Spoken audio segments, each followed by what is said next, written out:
I've got ghost shells and stuff like that. Well, Okay. I got a have a Starbucks. magic 8-ball in it. No, Here. I've got electronic duster. Oh, I need one of those. Can you Stop. hand that to me? Stop. Which direction are you on the screen? Stop. Stop. Stop. I'm across from you. Stop. All This right. way? What is that? Thank you, Wade. I have that button prepared for emergencies only. Here, hand it to So me. every time you're on a call with me? Here you go. Thanks. Ow! I just hit my hand on my desk and dropped it. Oh, Stop. Stop. It's real. It's honestly, it's great. I love it. Thank you. Good job, Wade. I'm proud of you. And can we once again get an impersonation of Vice Lord with Trini? Stop.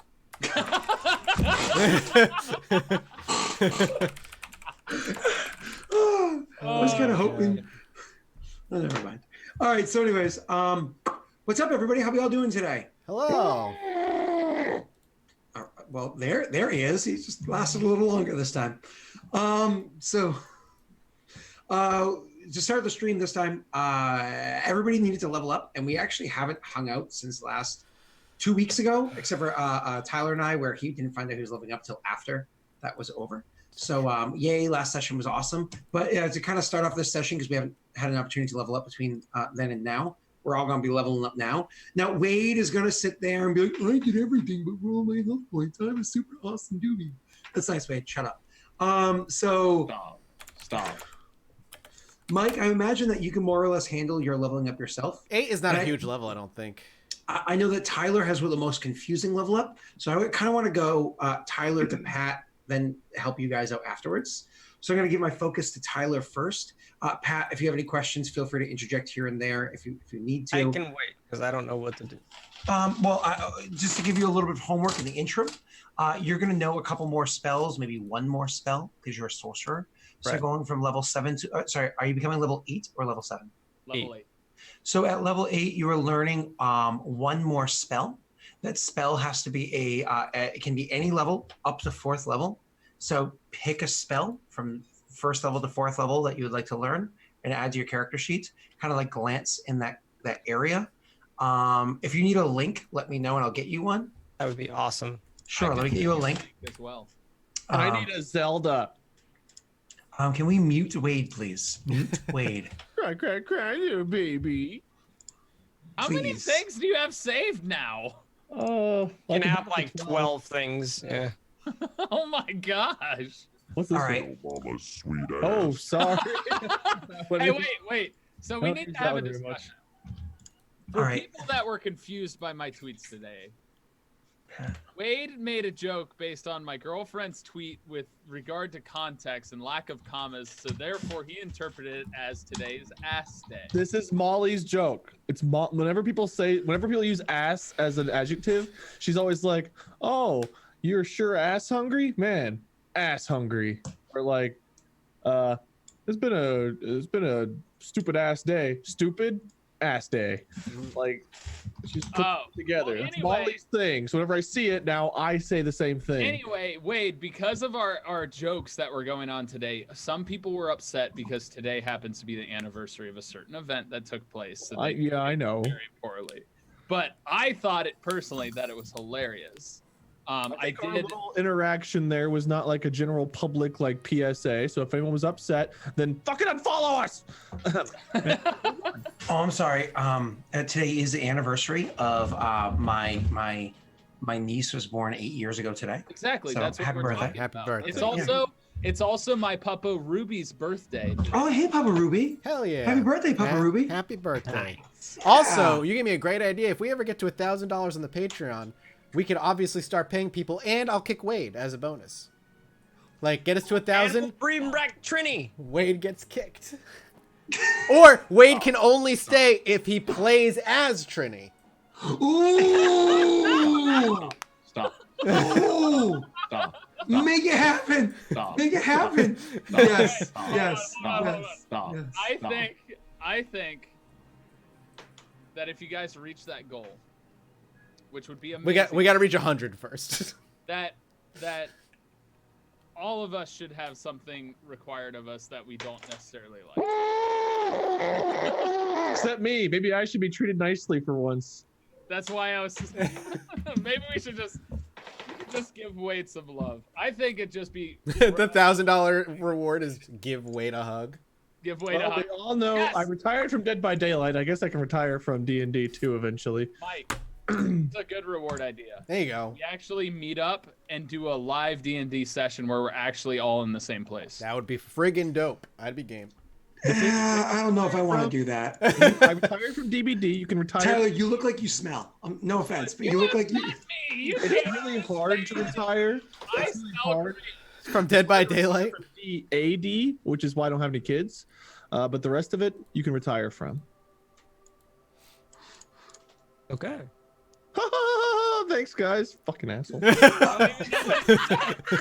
I won't lie. I was rearranging the screens on my screen, and I wasn't listening. So I was like, all right, I get this lined up. So they're this size here, and I get roll 20 over here, and ha. So Pat, you have a link that I just sent you over on Discord. You're going to click on that one.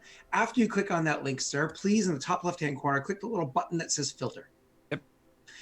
In the source area, click all.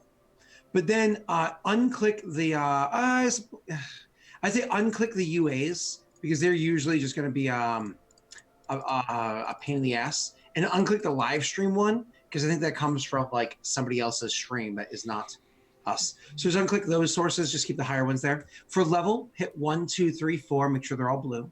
And then for class, hit sorcerer, and then you should be good. From there, you don't really need Cantrip matter or no cantrips. Okay. After you click away from the filters area, it's going to show you a big list. Make sure you click level, so it shows you the level, like kind of like organized by level, and then kind of go through it. My suggestion to you will be pick something powerful that's high level, like a 4th level spell, or pick something that's a lower level that levels up as you go. At higher levels, that little tag in there. So like for instance, if you click absorb elements, which is probably the top one on your list, at yeah. higher levels, so something like that, right? And now I'm going to move away from you while you're looking for a badass spell. Oh, one more little suggestion. Look for things that seem fire-esque because it fits your theme. Right. But I it doesn't have also to be. was also looking at Dimension Door because that also almost fits my theme. Sure. If you're looking at Dimension Door, what might be a fun one for you to look at is called like Thunder Step or something like that. But we can repurpose Thunder to fire. So it's like Flaming Step or something. So usually Thunder Step, you like teleport next to a bad guy and go kaboom, and there's lots of thunder damage. Thunder damage makes sound. And or you can do fire. Sonic. So there was a debate in my Discord a while ago that there was a debate in my Discord a while ago that said thunder damage doesn't necessarily make sound because it doesn't specifically say it makes sound in the spell. But if you default to thunder damage in the PHB, it says it makes a sound. So argument is, well, it doesn't specifically say it, but the counter argument is, well, the general rule says it. And then it was just like a long debate. Can I make Ice Storm just Firestorm? Or instead of a hail of rock hard ice, it'd just be rock hard fire, like just molten rock. I would say molten rock. Molten rock, yeah. Things like that. I'm fine with retheming things for your benefit. So you just look around, have fun with it. Tyler, hi Tyler, how you doing, buddy? Hi Scott. I sent you a message. I saw that. Ignore it. Okay. Don't worry about it. Okay. I got you. Sorry. Hold on. It's 2019. I got you, fam. Cool. It's lit. All right. It's lit. So I went ahead. It's not a good jinx. We be on fleek. Of the skills, because I gained proficiency in one skill. Already chose that. I added to my action sheet the 2 things that I needed to add, which was the favored enemy and the natural explorer. Those are both really long descripting things, but what I usually like to do is for Natural Explorer. My apologies. Tyler is multi-classing into Ranger, specifically the revised Ranger. So if anybody's inquiring what's happening, Tyler was a level 7 rogue, and for his 8th level, he's gaining 1 level of Ranger instead, which means he does not level up any of his attributes or anything like that, and he does not get a feat instead. Instead, he's getting all the 1st level Ranger features. Yep. Feel free to share your opinions in chat. We'll probably ignore them. Yeah. So What do you like to do with Natural Explorer? Because it's like navigating natural, you ignore all the things. You see that first top area? It says right there, navigating, blah, blah, blah, blah. Let me just make sure I'm doing this correctly for how it is I usually do. This is revised Ranger. Okay, you see how it has that top area? You ignore difficult terrain advantage on it. So I make that called Natural Explorer Combat, and then I make a separate, like, whoop, inside my character sheet. This is Natural Explorer Travel. And I do that bottom section all for travel shit. Let's see if I can kind of copy paste this from a different campaign into you. Where have I played a Ranger before? I think I'm still a part of the Obfuscare. Maybe? I don't know. What campaigns have I played and I made a Ranger in? It's been a while. Do we care what campaigns you've played a Ranger in? Well, I actually left... Well, I left most of the campaigns I was a part of because I was a part of, no exaggeration, like 30-something campaigns in Roll20, and I was like, I should probably eliminate some of those. It's a little ridiculous. How many? No, I don't have any. Nothing to copy from. Do I get skill points in 5e every level? I can't What? remember. No, Really? no. Fuck, that sucks. Yeah, it's just when you gain levels, if your proficiency bonus goes up, the skills that you had go up. There's just no skill points, yeah. Yeah. So at level 9, your proficiency bonus goes to a 4. Well, So- we're level 8. So. So you're still thonk. You have no skills but 1. Yep. This is your first level up this entire campaign, isn't it, Mike? Mm-hmm. So for you, Tyler, I just Natural Explorer, copy and paste that top half. Then Natural Explorer, copy and paste that bottom half for combat and travel for the 2 separate ones. That's what I just did. As for favorite enemy, I believe what you chose was humanoids because it makes sense for your character. Correct. And because we're doing revised Ranger, it's just all humanoids because that's broken as fluff. Did you copy and paste what it gives you, the +2 bonus on weapon attack roll, weapon attacks and stuff like that? Yeah. The damage bonus. And then the advantage on survival to track enemies, as well as intelligence checks to recall information. So you're talking about the favorite enemy? Correct. I have Pasta.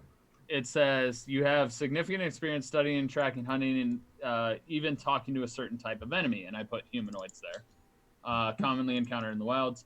+2 bonus to damage rolls with weapon attacks against them. Additionally, advantage on wisdom survival checks and on intelligence checks to recall information.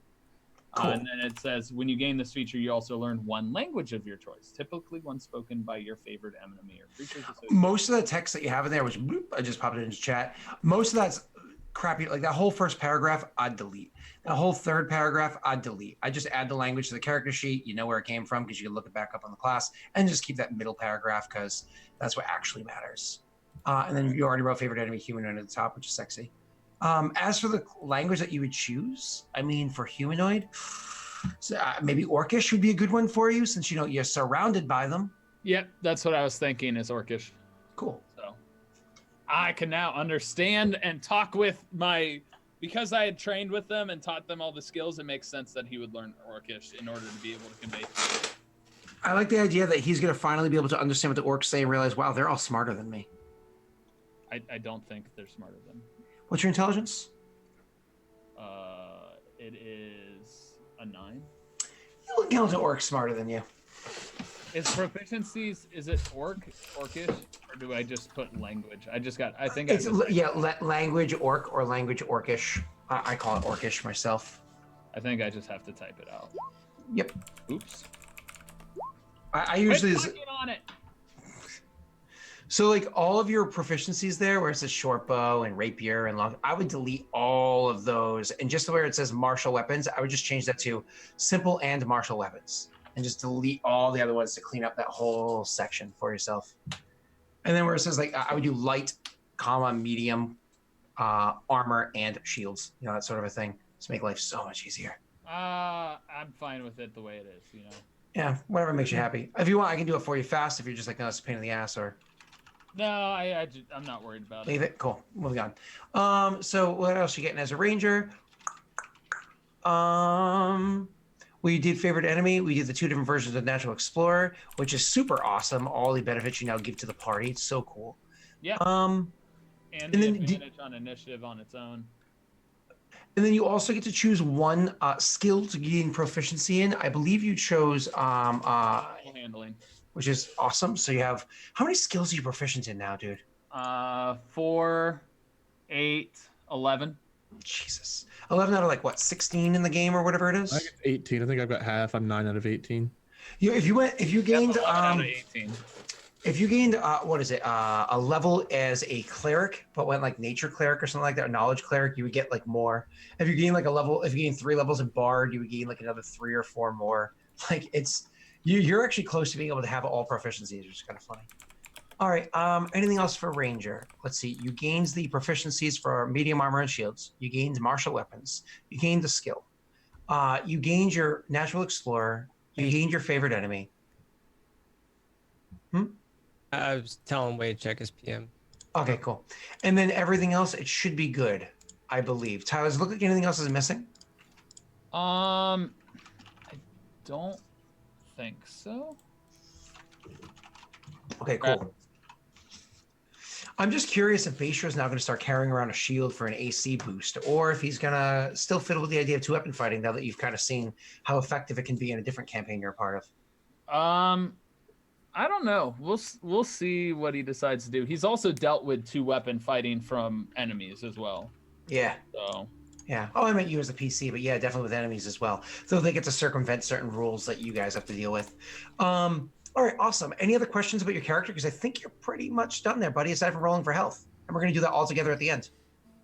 I think so, because I've got the proficiencies. I added those skills. Was there anything else that there was? I added all of my proficiencies. He's learned Orcish. Can you speak Orcish to me for a moment? I just need to hear your best Orcish impersonation. I need to hear it first because I've never heard Orcish. You know, this is your baby. It's your interpretation. You go right ahead. Yeah. I don't know. Classic. Nice. That's my interpretation of Orcish as well. Copy paste. All right, I like it. Gosh, wow. Mike, since you're the resident orc, what's your interpretation of Orcish, buddy? It's called whatever Scott comes out of his mouth is what Orcish is. There are a lot of things that come out of my mouth, Michael. I'm aware. Ah, gross.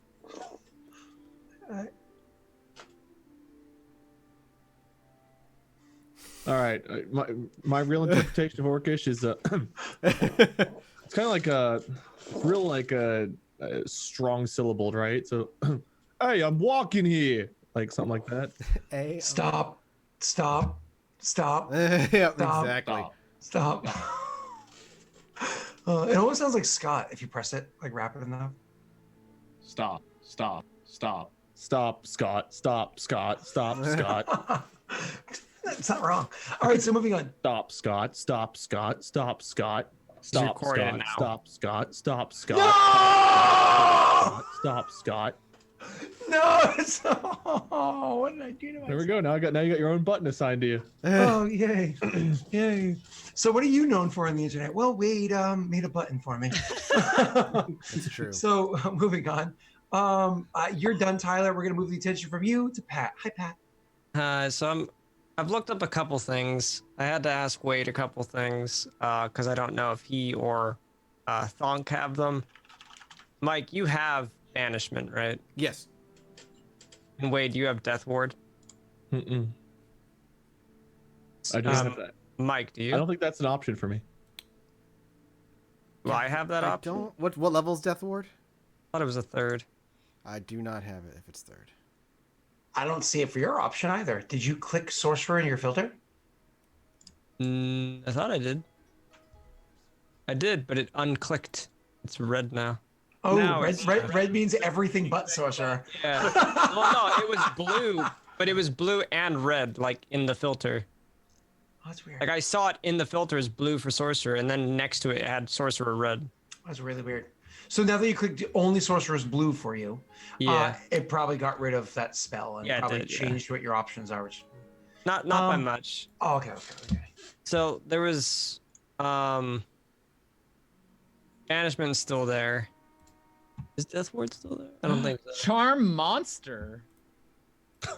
There's some. No, it was the one that I saw that I could do, which it was there for a second, but I don't think it was supposed to be there. Was I could summon a greater demon.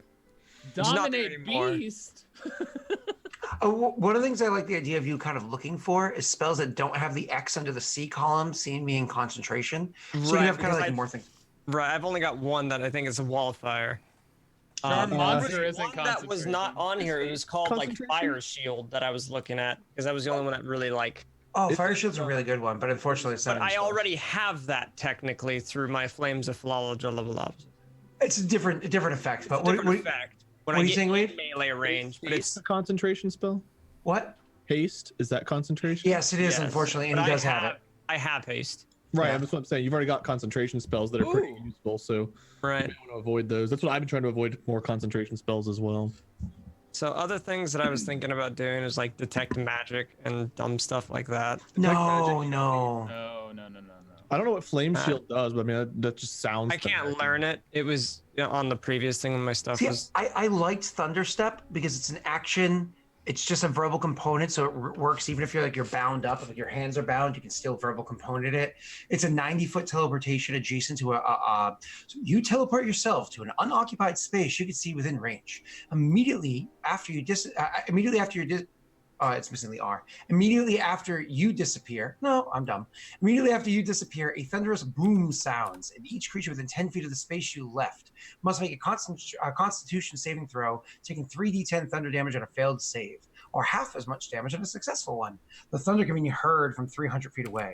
You can bring along objects, and blah, blah, blah, blah, blah. So the way we would say this, you teleport yourself to an unoccupied space you can see within range. Immediately after you disappear, a roaring flame emits. Each creature within 10 feet of the space you left must make a dexterity saving throw, taking 3d10 fire damage on a failed save, or half as much on a successful one. The fire can be seen up to 300 feet away. So we just I was thinking Thunder or Fire Step or Dimension Door because CX has changed a little bit. Yeah. And Dimension Door can open me up to a lot of advantages in battle combat. Where I can kind of zip fireball. Dimension Door is nifty. It's just the downside to a dimension. It doesn't upgrade or anything like that, right? I can't use it at higher levels or anything like that. Correct, and it's only it's 500 feet. You and I think somebody else or whatever. But the cool thing is you don't have to be able to see the location you're going to. Right, so, that's the only upside. Yeah. So you have limited spells. I'm not saying it can't be useful. It can be useful. You know what I mean? But it's very situational. Correct. And you could bring one person with you too, which is nice. Right. But if we go to a place that's already occupied by an object or creature, then we take force damage. I just think if you waited till next level when you're 9th level and you access 5th level spells, you're gonna teleport way more than Dimension Door. Yeah. Vitrolic Sphere. On a failed save, a creature takes 10d4 acid damage and another 5d4 acid damage at the end of its turn. Yeah, that's a nice one. I like that one because of the you just take fire, I was also thinking Lightning Bolt because I already have Thunder fans. Yeah, keeping even that to electricity would not be bad. Yeah, I mean, I already have one spell that's already kind of like that. So that was my... The lightning ignites flames objects in the area that aren't being worn or carried. The problem I don't like about that is if it was a library situation, I'd been mad. Oh, there was that one that we were kind of talking about before, and I think it was Pat I was talking to about this. I was talking to Wade and saying, Wade, convince Pat. It was the spell Catnap. Oh, I was looking at that, where I could just make things go to sleep. It's not just you make things go to sleep. You make your friends sleep for 10 minutes, and they wake up as though they've rested for an hour. So somebody like Wade who has very limited spells, they reset after an hour short rest. So it's a short rest, basically? Exactly, but all of your other friends gain the benefit of short rest. The only thing is you can't do it to yourself. So you can stand there and give all of your friends a short rest, allowing them to spend HD, regain abilities. It's really useful for fighters and warlocks. Fighters and warlocks, like, could you do this for me, please? I promise. I'll reach around to make it worth your while. Yeah. The other one that I was looking at, the last one was Erupting Earth, but Erupting Flames or something like that, where it would just be almost volcanic in a way. Mm-hmm.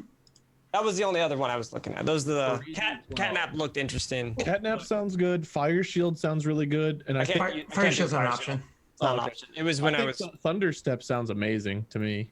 Also, if we're going to throw another one into the mix, I'm so sorry because I know Wade's kind of like button it together. Blink is a really good one. Is that like minor teleport? No, blink is like it lasts for a minute, no concentration, and every round you roll a d20. If it's higher or lower, you're either in this plane of existence or another one. Cool. And you do it at the end of your turn, so like you're safe for that turn. That And actually it's, works kind of like how. He appears in the ethereal plane, which isn't that the same as some other thing that exists now? Some other thing that exists now can see in, I believe, the ethereal plane. Yeah, Okay. But I can see it, so. correct. When you're in the ethereal plane, you can usually see what's on the material plane. When you're thinking ethereal plane. Oh wait, technically that's the shadow plane, not the ethereal plane. Never mind. Oh, am I incorrect on that then? No, blink is ethereal plane.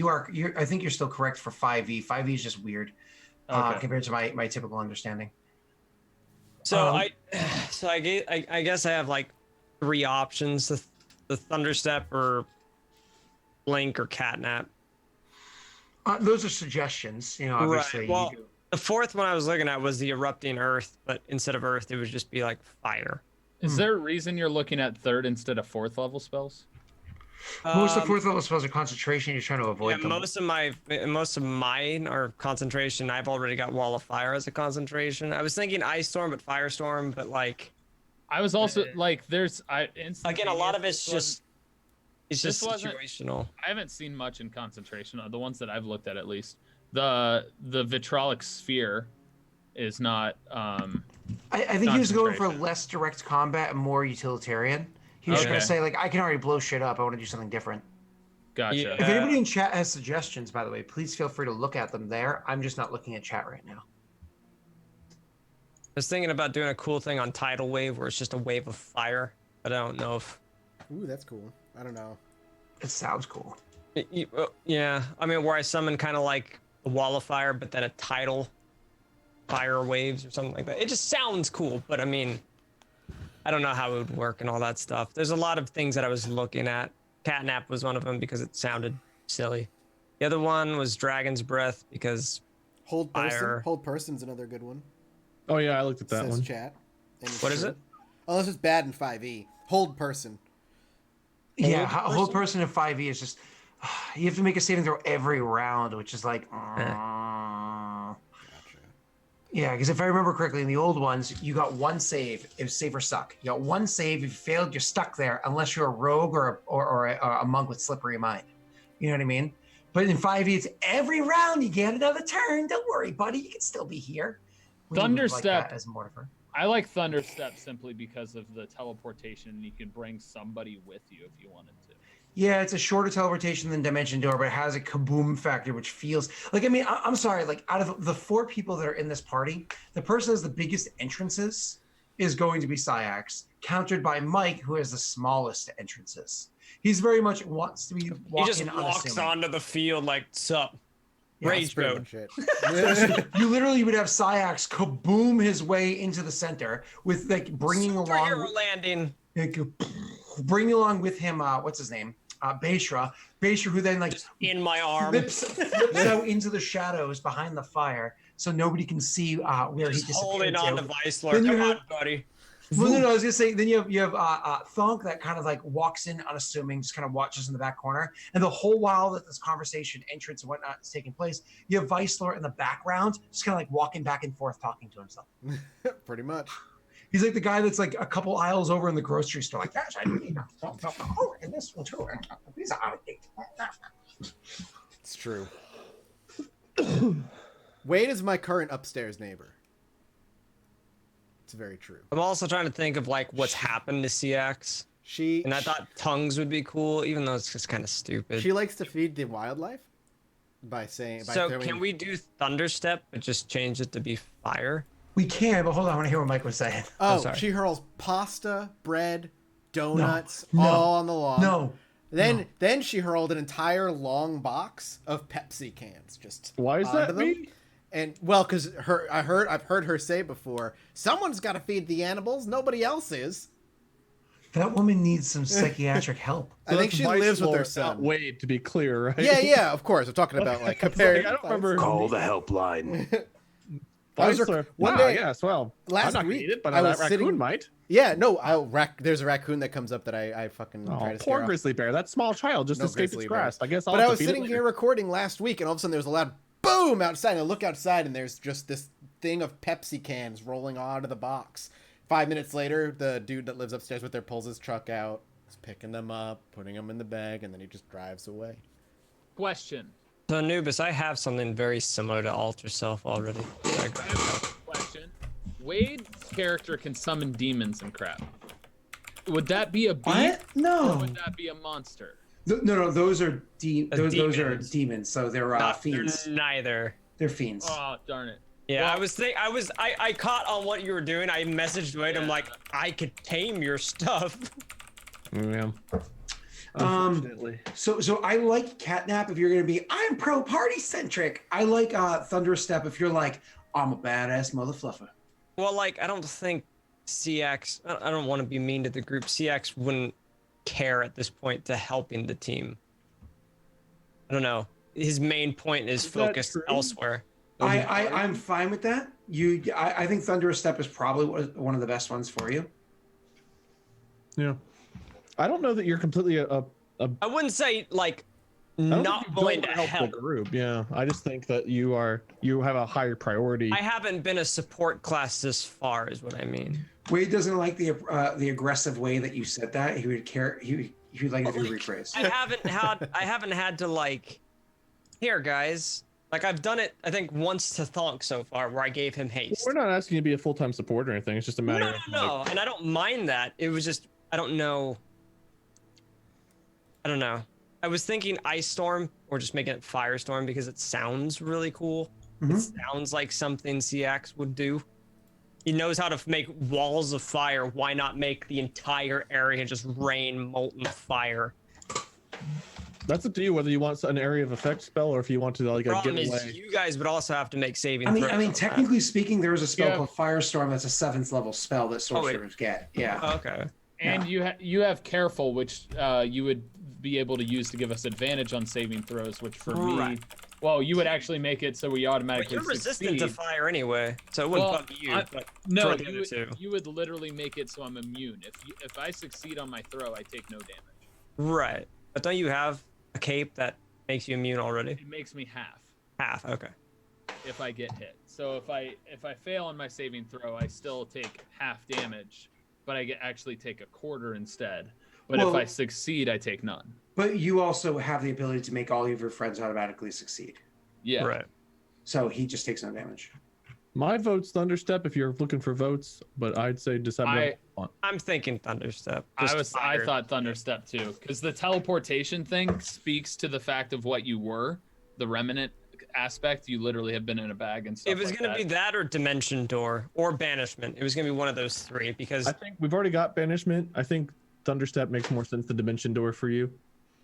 Do you have the Yeah. ability to extend your range? No, you don't have that one, do you? I No, okay. I had it in the form of gloves. They're gone now. I don't know what you're talking about. Patreon, help! So anyways, all right. So is this when we do our Christmas wish list for December? It's so soon. Give me My my Christmas gloves wish list is for you guys to achieve your Patreon goal. That's my wish list. Oh, thanks. All right, so let's put Thunderstep on there. So more or less, this is what I need you to do, Pat. Start writing that spell in there as copy paste as a 3rd level Can spell. I just Fire Step? Can I just You call it Fire Step? Change every word where it says thunder or thunder. Fire. Just rephrase it so it makes sense fire wise, and instead of Constitution save, make it so it's a Dex save because that just makes sense. If it says sound is heard 300 feet away, We're gonna do light, the light where the fire can be seen. You know, so Yeah. technically a roaring sound could still be heard 300 feet away. yeah, I was just curious if Yeah. you want it to be sound or if you wanted it to be. I'm light. fine with the you want sound. a thunderous boom? Is that still No, we would make it like a roar. A roaring, it's like a roaring flame sound, like it's Yeah. like a scorching. a cackle almost? Oh no. You know how like What, dude? Like- It's your theme. You do you, man. Like crackling, But like wood. I have a- I yeah, have a like question. yeah, breaks apart kind of a thing, yeah.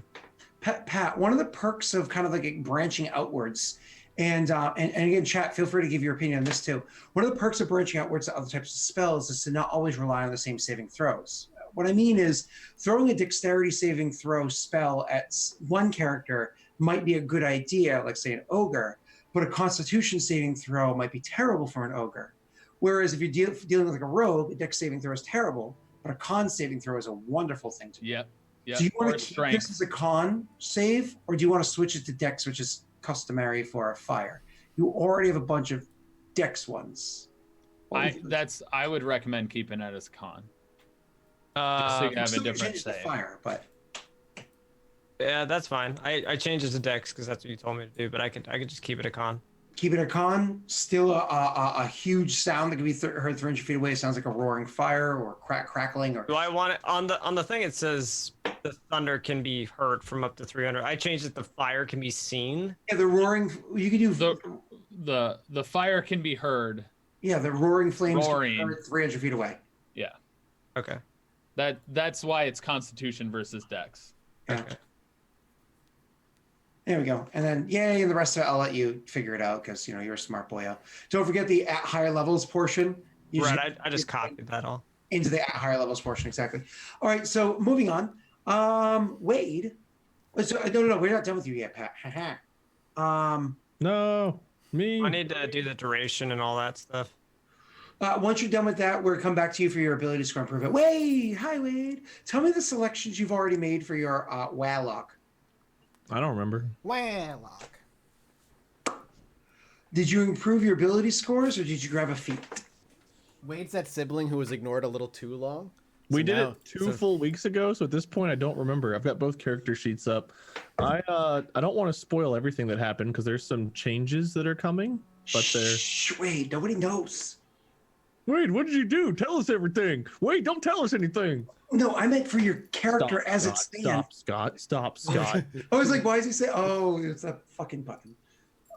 Only Tyler knows secrets. That's because Tyler's a perceptive boy. Shh. I think I took an ability So score. am I. I cannot remember. I'm gonna test this. I said Tyler. I didn't say Thunk. Um, Wow, Thonk. I got my spell on here. I definitely got my spell on here. I changed around. The only thing I think I Yeah. didn't do was hit points, but So my apologies. Let's be clear. So you added your spell. What spell did you add? Sickening Radiance, which is Oh, it's a sexy spell. Oh, it's so good. You pair that up with other people with other spells. Like maybe if Mike has a spell that can pair with that, and it is juicy. You got what else at this level? Applications? No. No. I do not believe. No new spell slots. I mean, I have a couple. Like I said, I've got. I don't know what you want me to say, and what you don't want me to say here. No, you're fine. So what did you choose for your ability score improvement? That's a great question. Charisma would be the only one that really makes sense for me, so I imagine it was charisma. I think charisma was down to a 20. Now it's back up to a 22. But technically, 2 of those points are not. They're from the earring. Yeah, so you did do that because you did increase your charisma because that's why you have a 20 over here. But did you increase your charisma by 2, you said? Yeah, I would have done 2. Okay, cool. So that's what you did with the ability score improvement. Cool. So you're back up to a 22, which is a +6. You literally just said that. So all you got this level was 1 spell. You said it. And an ability score improvement. You did that. We're going to roll health points in a moment. Mm-hmm. You done with your spell there, Pat? Yes. Cool. Pat, are you increasing one of your ability scores, or are you grabbing a feat? I don't know. Okay. My suggestion for you, since right off the bat, I don't know of any spells feats that are like, ooh, this is amazing. My suggestion for you is you just increase your charisma by 2, making it a 20 instead of an 18. But let me just double check one thing really quickly before that's like locked in. Okay. I liked that. That's what I did. Yeah, it's really is a good option. I won't lie. It improves all of your charisma-based skills, and it improves your spells that are charisma-based. Can I upgrade or update any of my features? Or would it just be adding one? This is all. Right now, you'd either be choosing a feat, which is more abilities, Right. or you'd be choosing to increase, let's say, your charisma by 2, or 2 separate ability scores by 1. So the charisma by 2 is probably the best option for you, though, honestly. That's okay. Like across the board, it's your attack rolls, your damage rolls, your DCs, your everything. And charisma-based skills. Can anybody in chat think of any feats that'd be good for his character concept? Where could I find these? I'm looking at them. and Right I here don't- for you, sir. I'm guessing you want high charisma for his damage, right? So I'm looking at a charisma plus bonus. But unfortunately, his charisma is currently an even number, so the plus bonus won't even aid him at this level. It won't aid him for 4 more levels. All right, then what level is that an odd number there, Patrick, on your character sheet? What? What skill? Strength, dex. The problem is those don't really mean as much to him as charisma My does. wisdom is Wisdom, the only but- odd number. Yeah, I'm doing a filter to get rid of anything that so I've redded all the ability score ones. So think of the ones that don't add to ability scores like alert and blade master and shit like that. And I'm seeing what we could pop up there. I just don't know. I mean, wisdom's nice, but it's not crucial to his or my builds. No. So like increasing that by 1 is good, but the feat would have to be pretty good to make that worth it because we don't really have wisdom based. I don't You know were if a this is a Typhon, thing right? that can work. Can Yeah, spell he's a sniper? Typhon. can spell Oh cipher. yeah, sniper, spell sniper. That was one that I Oh, looked at. oh, yeah, I yeah, mean- yeah. Spell range is doubled, which I don't think needs to be doubled. So it's any spell that has an attack roll has its range doubled. So what spells and you also get one more attacking spell, which is nifty. Saving throw spells don't count as attack roll spells, right? Correct. So you have firebolt, that range is doubled. Let's see, shocking grasp doesn't really have a range, does it? I don't think so. Would fireball? Yeah, technically? because it's touch. That's right. So 1 second. Oh no, fireball is not an attack roll spell. So let's see, it would affect firebolt and scorching ray. Scorching ray. Yeah. So those two would have their range doubled, which is sexy. You would also be able to ignore half and 3/4 cover, which is useful for when it takes effect. And you get to learn one more attack roll cantrip of your choice. Hey, guess what? You can totally be Eldritch Blast. That's what I mean. Oh, I can totally steal that. Don't do it. You There'd can't. be no reason to, but you could. Like, it'd be a douche. That's the reason to be a douche. But don't. To get Eldritch Blast too. It's kind of Oh. redundant if you've already got a spell like it. I think Scorching Ray's like it. Yeah. It just doesn't really fit your theme. I would choose a No. different spell for you. Okay. Okay, let's see. What's the other one? That we're- Sharpshooter. No, I'm kidding. Well, sharpshooter actually can. That would work. help either raise, right?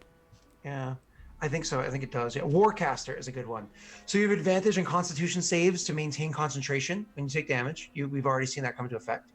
You can perform somatic components even if you have weapons in both your hands or if you have a shield in one or both. Problem is, I never wield on. I've never wielded a weapon.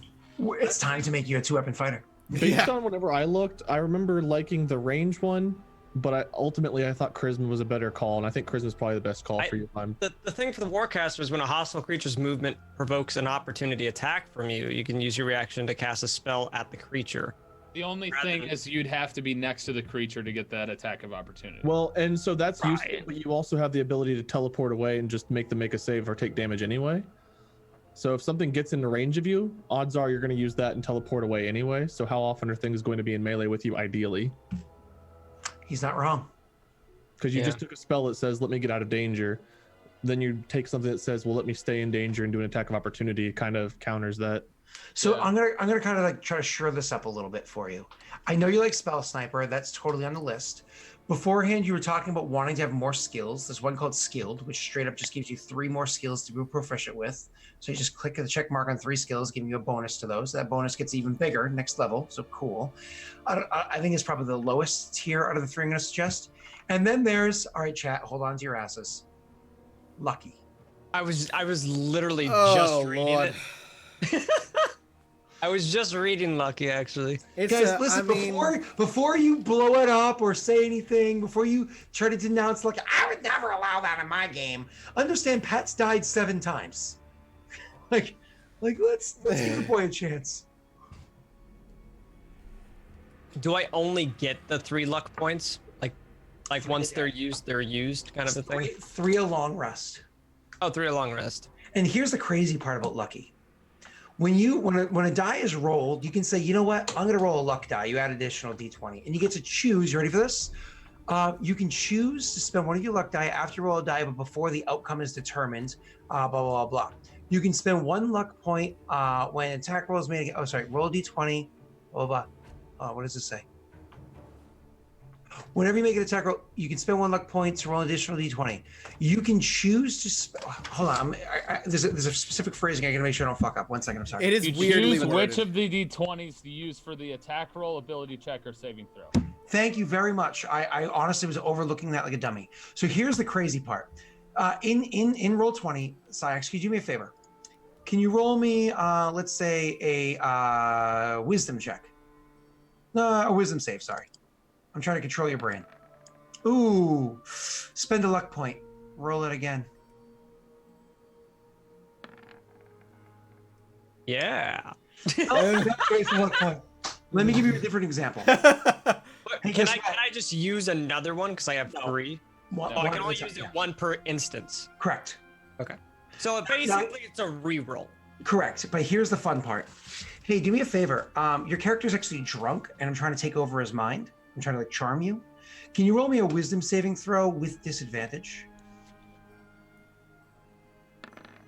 It's higher than 5. And there's 7.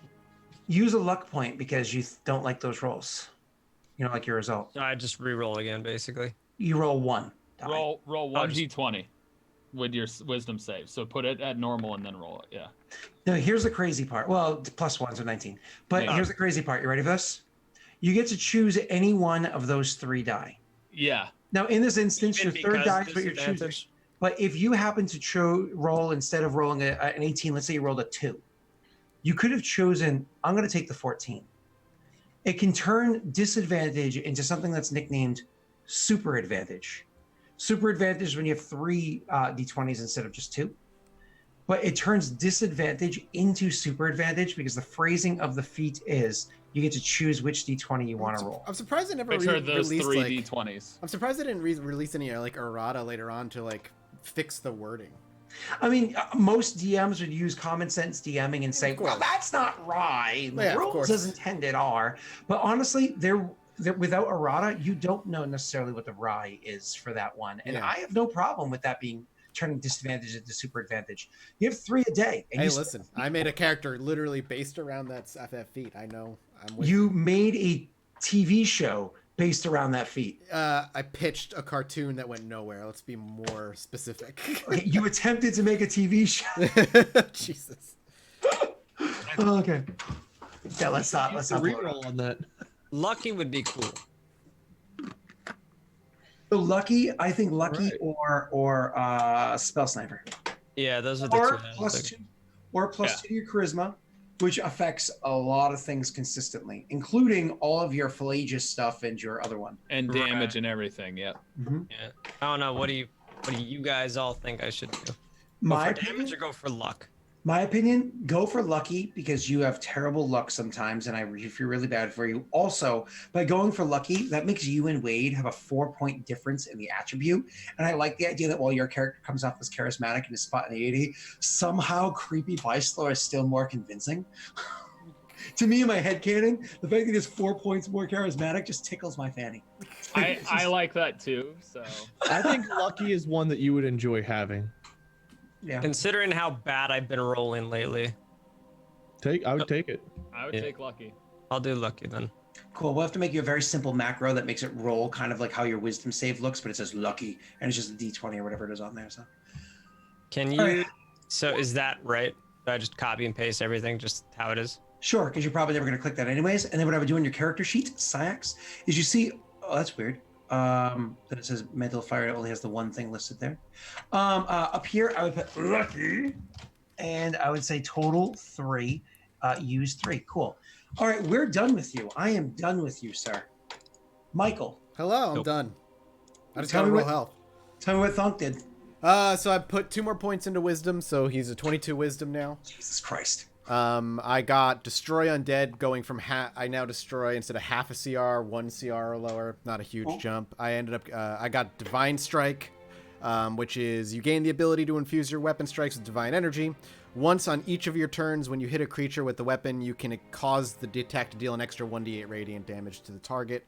When I turn 14th level, I get 2d8 instead. Wait, you got that as a life cleric? That just came with cleric. Wait, hold on. I'll link it to you. Hang on a second. I see the 8th level. I see destroyed it in divine. Oh yeah, divine. Yeah, that's the divine divine life domain spells. Divine domain rather is divine Oh yeah, strike. it's divine strike. Okay, so that's you gain the ability to infuse your weapon strike with divine energy On my turns. once on each of your turns. You get one attack anyways. When you hit a creature Yeah. with a weapon attack, you can cause the attack to deal an additional 1d8 radiant damage. But Unless- it's weapon attack, so it won't count for my touch attack. But that's still amazing Yeah, because that's your nice. warhammer does 1d8 as it is. Yeah. That means my warhammer is now a 2d8 weapon. Unless I haste him, then he gets. Oh yeah. bonuses. yeah, then yeah. I can extra. But I can only do that once a turn either way, so it doesn't. Right. I mean, Patrick, you're gonna want to haste my character anyway. Unless you I would- decide would- to just you- leave again. Excuse me. I had purpose and I did a whole bunch of shit. Don't start with Basra. Oh, Baser wasn't there to check my underwear. My dog's gonna eat you, CX, and you're just gonna disappear. Global damage modifier is right here, and then you go back over to core, and you're gonna add one called what's that called? Divine strike. Sure. Is that what it's called? That's what's called divine strike. Yes. 1d8 damage, and this is 1d8. called what did you say? Radiant. Radiant. Yep. It's radiant with IANT, right? Yeah, I think so. So what you do is now that that's sitting there, you see how it's like check marked. Yep. Now if you make an attack roll with Skull Crusher, go right ahead. Oh, I say 1d10 bludgeoning. Oh, because you use it in two hands. That's why. That's fine. And then you roll your damage, and so it rolls two. Cool. Because you have it in two hands. That's why Yep. you baseball bat it. Yep. Other than that, I got. You go in. Thon can have a shield. The fact that you don't is hilarious. Yeah, I don't like the image of Thonk in my head doesn't have shield, so I just. It makes sense to me. I'm not arguing with you. I'm not- And I get 2 4th level spells now instead of just 1. Oh, Syax, make sure we up your 4th level spells to 2 instead of just 1. That's Oh. it. And I got to roll for health. And then I'm done. That's because your level over here didn't change to 8. Once you do that, that'll change that spell slot for you. Yep, it's all done. Cool. Because they're like, I don't know how to do that. No, it does it on its own. There you go. You're good. You're welcome. And don't forget your sorcery points now cap out at 8 instead of 7. yeah. All right, now everybody for health points. As a reminder for how it is that you roll health. Let me just make sure Bayshore is good before we do this.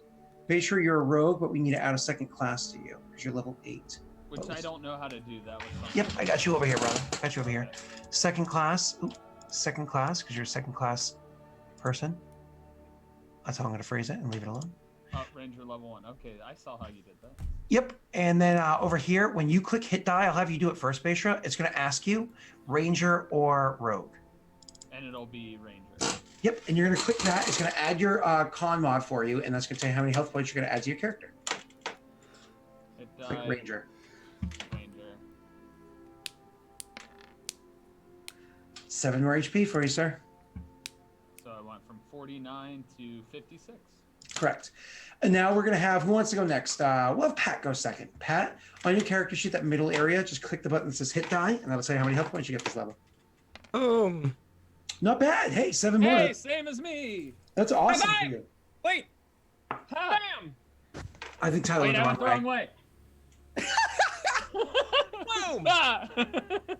I've been Great accused of that a few coordination. times. I'll give that performance like a 6. You guys rolled a 6 on performance. 6 out of 5. Wow, guys. Well, yeah, great. Ah, another high five. Wah! Hey, it gets better. All right. Syax, good job. So your health, I think, goes from 46 to 50. 53. Yeah, sexy. Go ahead. Who's next? Would you like to do Vicelor next? Do it, Wade. Do it, Come Wade. on, Get a old 2. man. Get a 2. Wow! Wow! I knew I was due for one because I've been Wow. rolling really well on health points like every level. Wait, what did Thonk roll? I never. I haven't saw rolled Thonk's yet. roll. I haven't Oh. rolled. I'm rolling. That's amazing. next. So you're at 51 health. Yep. All right, Thunk, you were the wimp of the party, I think. Or technically you had one more than Syax. Hey, 37. I honestly Whoa. am happy with that. Hold on. Hold You on. beat 3 sevens? High five. I don't know where I am on according top to of you. me, buddy. All right, ready? You're the one that runs the stream. I just Oh, feel I'm like yeah. slapping my dick. 3 sevens is the right number. I'll take my 2. All right, since you guys rolled 3 sevens, which is a casino winning number, what I will do to be nice, this is what I'll do to be nice. I'm going to allow Wade's 2 to act as a 7. You should make him roll if it hits over a 4 or not. Before I accept this, what's the cost? That smirk on his face. Yeah. I don't know if I want to pay the cost of having those 5 extra hit points. Don't worry about it, Wade. Why don't we get a new roll for Wade? And if Yeah, I he was gonna rolls- say if he if hits rolls- above half, if he rolls- hits over yeah. 50%. Yeah. Fine. How about this? If one of your friends is willing to sacrifice 1 health point, you can re-roll. Wait, Who's how willing to many health sacrifice? points? Who has how many health points? What's your guys' totals? I'll sacrifice it for you. No, Wade. what's your total, Patrick? 53. What? But 54. Mike, what's Remember- yours? 54. remember, I I'm can't die. 56. So. Oh yeah, that makes sense. He's sacrificing 1, Wade. Keep I it- want you to know from now on Reroll. when you're like, you don't give me nothing. This is See, that's I the don't price think you I've have to never pay with said that Pat. to you ever. I've never wanted anything. Weissler gets Twice. a re-roll because we sacrificed 1. But you It's have just to gonna be keep. a one again. You have I to mean, here keep what you go. roll. Yes! You guys understand what you? This is me rolling dice on roll 20. Can The we offer give, still stands. can we Right give here. Watch Lucky this, watch to this. Wade? 1. Oh, we're in the Wow. map. Hold on. Who sacrificed a health point for him though? Nobody. That was just for fun. Oh, so somebody has to sacrifice a health point and then have you try again. Sorry. No, he's stuck with this too. Okay, Can we play this game when I'm trying to hit somebody with inflict wounds? Every time I miss, if somebody just sacks a hit point, I can just try again. I'm taking my 2 and I'm moving on. This is a perfect demonstration of how roll 20 works. You roll 2 horrible rolls and then you get bailed out with 1 great roll. I don't know. Hold on. Let's Suck. see. You get bailed out with a good roll. Yeah, no, you're right. Yeah. So I want somebody to try that for like a house roll for a game. Maybe we should do that for like a fun little campaign sometime. Starting at level 1, everybody has their health points, maximum health, yay. Anytime you roll a d20 or any result and not happy with it, you can sacrifice 1 health point from your total health of your character to be allowed a. I liked I forget what system it was. I tried way back in the day when I was just dicking. I wasn't really playing serious D&D, but like you would roll 2 dice or something and you would disregard you'd roll like 3 dice and disregard the lower number or something. That might have also been when you were just initially rolling stat points. Oh yeah, there's roll 46, Yeah. drop the lowest. Yeah. Yeah. I think the house rule would have to be like that rule, but it only works until you hit. No, I think it was you rolled 3 dice, you disregarded the highest number and you disregarded the lowest number and you took whatever was in between. That's how you used to roll for stats. You would do that 6 times. So you go 3, 4, 5, 6. And then you would say, okay, those are the stats I have. Wow, that's really good stats. Yeah. Those are the stats you have to start off with. So you got 2 17s, 2 15s, and 11 and an 8. It's like 8's not the best, but you can just totally put that in charisma and not give a shit because you're just gonna play your character the way you want to anyways. Fuck the rules. And then you On and strength and dex for 17, 15, 17, and then 15 into wisdom and 11 in intelligence. you more or less have to roll at least that good to be able to play what's called a MAD, a multi-attribute dependent character, as opposed to a SAD character, which is single attribute dependent. Because like if you're playing a monk, which has to have a high dex and wisdom, otherwise you're useless. Then if you don't have good stats like that walking in, your monk is useless. It just sucks. You're like, oh wow, so I miss everything and get the shit kicked out of me. Cool, glad I played this. The one I saw, it was the same thing you just did, but you'd have 7 total numbers and you'd drop the lowest one. So you would do 46 drop lowest and roll 7 times drop the lowest, or Well, I don't know if you drop the lowest. I don't know Okay, if you drop the lowest each time, but you'd get 7 characteristics. You'd take 6 of them. Yep, that's another one. And if you're going super old school, like OG, you would actually roll them in order. I actually did that recently with a character that I made on stream, just like a make a character stream I did, where literally, so what you would do is you would do, well, I did this way, the 46 drop lowest. But the idea is like if you're playing, say, Stars Without Number, which is a great system, and I think you guys would have fun with that, you would literally have to roll it in order. So you would do, give me 1 second, let me just do this correctly. Copy, boom, boom, boom, boom, boom. And you do kind of like this, and you just take that in order. So your strength is 9, your dex is 15, your con is an 8, your intelligence is 10, your wisdom is 12, your charisma is a That'd be horrible because if you have a certain kind of, like, imagine you building a fighter and you start with 9 strength. So in the old system, like old school D&D, you would roll your stats first, and then based off what your stats were, that would allow you to choose what race you wanted to play and what class you could play. And if you're going super old school, races and classes were the same thing. Yeah, but who wants to be Stars like Without Number, you have to play a choose your certain concept first and then roll your attributes afterwards and go, well, I guess I suck at my concept. Yeah. And that happened to me when I was playing on Roll For It before. I made a character, Delilah, and remember you I just telling me. randomly generated everything, and I was like, well, Who she would want sucks. that system though? Because who would go through life being like, I can't lift anything, but I'm going to focus on two-hand weapon fighting. Like I feel like mentally you'd be like, maybe I shouldn't do that. I have a 24 intelligence, but I'm gonna nope. I just want to beat people with a stick. I feel like throughout life you would adjust your concept to your strengths. It's where you Hey, just throw you know me. fireballs. I don't use adjust to my strengths. Come on. Okay, well there's an exception to every rule. I honestly use point buy because I don't like the idea that, like, for instance, if Mike rolled the bottom stats and then Wade rolled the top stats, Mike's a really experienced PC and will find fun in his character, but it's going to be really rough after like 25 sessions when Mike's like, God, I fail 80% of the checks that I try to do, Sucks. even if I enjoy RPing my character. And then you're like, wow, I have fun RPing my character and I succeed almost everything. And it just becomes daunting for the PCs that watch like the super successful person. Just like, wow, look at this. I get straight A's and I'm the champion athlete and I get this. And college is free for me because the president blew me once. I've got that +9 in Arcana, and I don't want to make an Arcana check to save my life because fuck it. It's been that one that I've just rolled for health points twice in a row. That's been every goddamn Arcana check for 3 straight. Well tonight. Yeah. Well, Hey, hopefully, that's hopefully where it's that luck okay. die comes in now, CX, with your Arcana checks. Yeah. Yeah. Well, he doesn't really roll Arcana, but yeah. As I That, said, I'd that really concept. put like wisdom and other crap that I don't. Perception is low, but yeah. I would do a high chaos game with you guys where everything was randomly generated from attributes to race to class to all that stuff and just let you do like a one session, this is awful. But the character generation would take more time than the actual playing. Yeah. Kind of like tonight's. We should play. Well, we should take our break, come back, and then we'll play. Stop, Scott. Stop, Oh, Scott. wrong Stop, Scott. All right, we'll be back in a few minutes, guys. Don't go anywhere.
And hello, everybody. Welcome. Hi! Officially now, the leveling is done. We're Yay! about to dive into week 18. Yay! Return to Faerun. Hey! Last week Yay, was a yay, special yay. episode. As we were, it was a solo episode.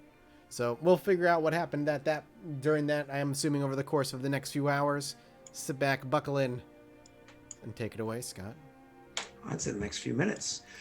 Beishra, you make your way down the stairs and everything that you had climbed up, and immediately go looking for your companions to inform What are them you of talking about? It's night. I would have slept. You're not going to go to them immediately? No, man, I don't care. They were fighting, right? Perfect. Hey, guys, so back to you.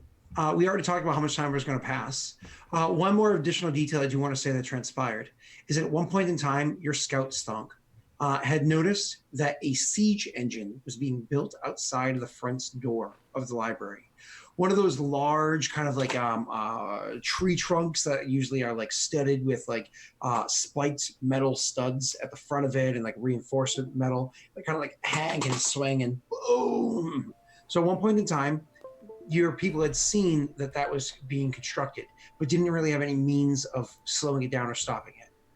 Then, seemingly out of nowhere, a couple of ogres came over and started smashing it and destroying it, which you didn't order any ogres, but hey, they got delivered anyways. Started smashing it and destroying it. One of the ogres was killed, and the other one was recaptured or captured. So that's kind of like what you had noticed on the inside. Other than that, you didn't really notice anything. Beishra's gone, battles happened, you barely won, and you still don't really know what to do with that room. Wade, I believe you failed on all of your Arcana checks because you suck, and so nobody knows what they have. I succeeded on something at the end. It was all the earlier ones. He partially succeeded, yeah. I rolled well at the very end. It was the first, I think the last room we were in, whatever I'd gathered there, I was good at. I'd figured out. I horribly failed mine. I got like a 4. I do remember him succeeding at the very end. I finally succeeded Arcana checks at the end of the night, but whatever happened in the first part of the night, I failed at. Yeah, This I is have where I am. papers and stuff like that shoved in my pockets. I also, being as we leveled up, want to reattempt to identify some robes I've got. Yeah, sure. Like, bam. I don't know if you guys remember, the fireball or whatever. Okay, so we can get to that in 1 second, Wade. But what was your check that you had succeeded on in this room right here? I'm gonna go back to the other. I don't remember. We'd have to go back and look. I thought that we'd found some books in this room, and I was actually successfully able to figure out something about what they were. I know you found out what the room was. It was kind of like the control room for the place. Chat might remember better than I do, but like I don't remember what I was trying to identify. But I know I finally succeeded in Arcana check, and it was a great celebrated moment. I'm going back right now. So you are CX. This is me trying to He make. rolled a 28 as his last Arcana check. That's right. Yeah. And so, that's right. You learned that it wasn't books in the ritual. It was the bricks of this place. Oh yeah, that's right. Transported over Malharand. Okay. That's right. I recall what you recalled. So it was not the actual books, but literally the building itself had bricks brought over from various locations. It seems like the bricks themselves were of significance from Malharand. There are books here, and even books that kind of explain some of the stuff like that. Yeah. But you weren't able to fully discover the rest of the details kind of like involved in all of this. You wanted to recheck in this interim time what it was that you had discovered, please. Which one was it? Was the robes? I think so. I think it's the only thing I found. Yeah, that was from the music, not Music Man, Magic Man. It's from the Bag of Devouring guy. Bag of The guy, In the that guy, closet, we'd found magical robes, and I'd had. Oh, the priest's robes. Yeah. Inside of his thing. I was like, what? His armoire, whatever you want to call it. Gotcha. Okay, go ahead. Is it an Arcana check? This is Si Senor. God damn it! +9, baby, you're fine. Oh my god. Oh my god, it was so close. So close. It was like one. I was like, I swear to God, wait, if you roll 3 natty ones now. For those that couldn't see, the dice teetered on 1, then flipped to 19. I think it's on we the can screen, see it isn't it? now. Yeah, No, I have to redo that. Yeah, Oh, okay. so it was like Oh. roll 20 was bullshit and Wade. It was pretty. I funny. heard all of you guys sighed. I was like, there it is. I know it's a 1. So, anyways, what you discovered is these are actually holy man's robes. They allow you to channel your divine power 1 additional time per long rest. Ooh. It would give you an additional spell slot use. That's good. Sorry, Wade, you found them inside of a priest's No, that's closet. fair. Divine power sounds like a thonk thing, not a me thing, right? Cleric or paladin, yeah. You could wear them, just be cool. They currently have, Mishra's sigil on them. It's unfortunate. Even though I have a patron, it's not the same as divine power, I guess, right? Correct. And specifically the spells, the ability is called divine channeling. And I finally succeeded something. It's completely worthless. you did succeed something, but you also have other books you needed to identify. If you'd like to roll those Arcana checks, my sir. Can I just make that apply to those instead? Maybe. All right, how many Arcana checks do I need to roll? Roll me 2.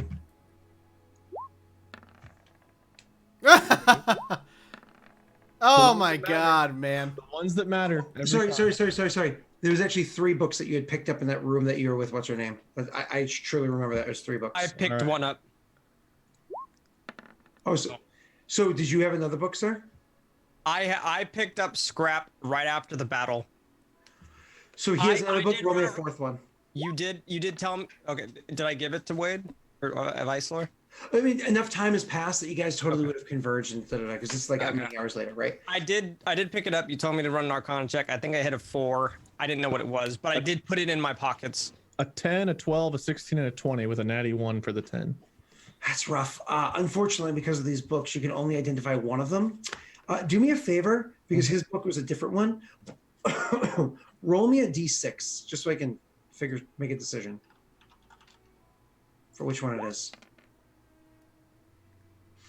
So you roll the book, and you end up picking up a book, and what the book after you use magic, after you study the magics on it, detect magic, staring at it, so on and so forth. After an extended period of time, you're reading through the book and you understand the language well enough because you're pretty well versed in many languages. Because even if you can't necessarily read them, you can sound them out and you can kind of understand that way. All because of the ear that you have going on, right? And just the number of languages Vicelor knew, anyways. Moving on. You come to realize that this is a book that is titled A Manual of Bodily Health. It is a book that, if appropriately read over enough period of time, like a short enough period of time, and practicing the exercises therein, it would literally make somebody much tougher than they already are. In metagame terms, +2 to Constitution, permanent. Ooh. Please. I could use that for me. Maybe your someone will cons- sacrifice a health point next time. I did. I know. I don't. All right. What's your con at? Who's the one person that does melee? Me. Technically, we all get in a melee because Arvor Magathis requires me to get hit too. So does Yeah. Thonk. I mean, Constitution is not only important for health points, it's also important for concentration checks. Oh yeah, that's true. But everybody likes con. That's one of those ones where it's like, who gets this one? Everyone? Can you split it between 2 people? One person gets one. Darn it. what's your con at, Wade? 12. You have that many health points and your con's a 12?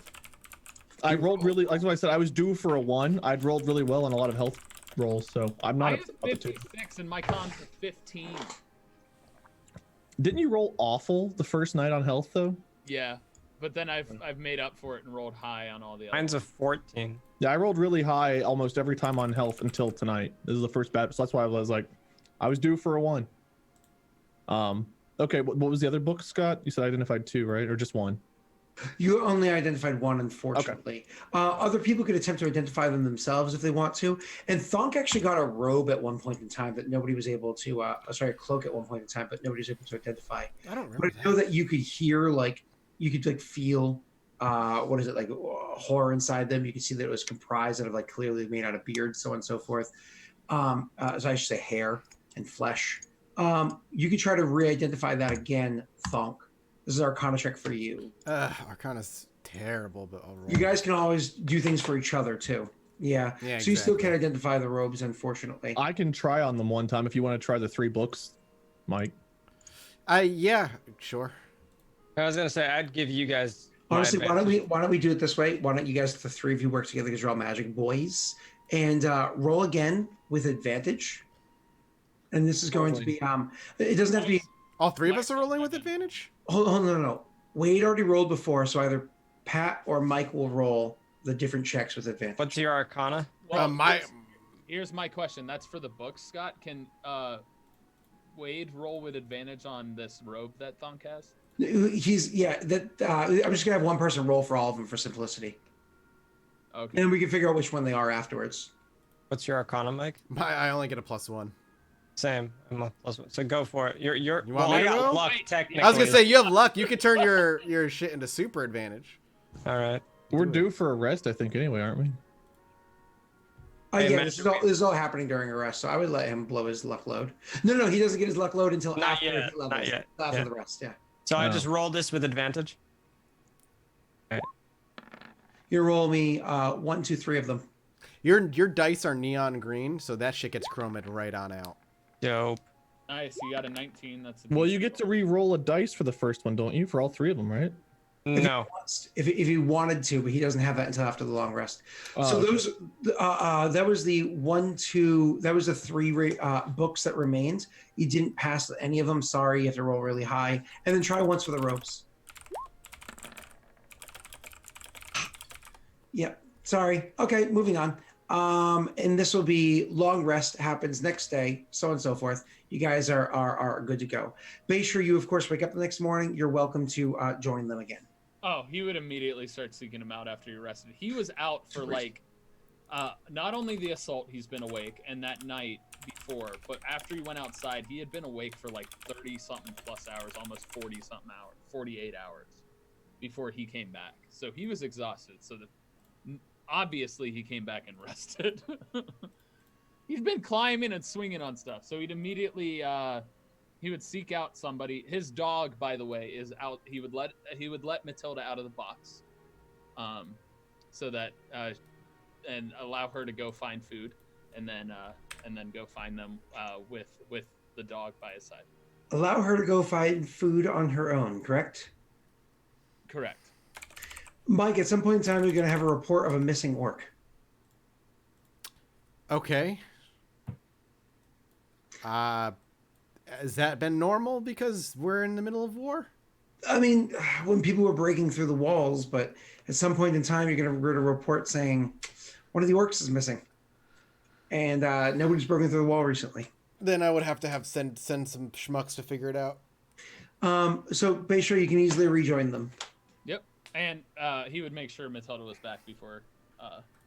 And at your side, Yep, at my side. this place isn't very well lit because most people here prefer darkness or dimness anyways. And it's not like they have the ability to just straight light it up super bright. They keep it kind of... Excuse me? My apologies. Everything's flammable. Yeah. Thank you. Obviously, No one can light up this library that's totally not flammable. Basra would also make sure that the dog stayed out of any place it didn't want to go, like any bright lights or anything like that as well. No problem. Of course, because if you did that, that would make the thing appear. Yeah. So you go approach the rest of the party. Well, I'm back.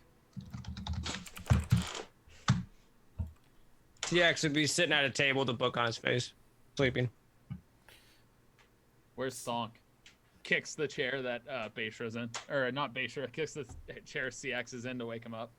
TX just points to the big chair that Onk has been sitting on. How long has it been since our battle? Many hours, long rest. Oh, so just the same, like the next day kind of a thing. Correct. I'd imagine we all kind of look bloodied up and kind of a thing, so I would just point to Thonk sitting kind of slunk in his chair. Basra would see Thonk and see if he can see Vicelor as well.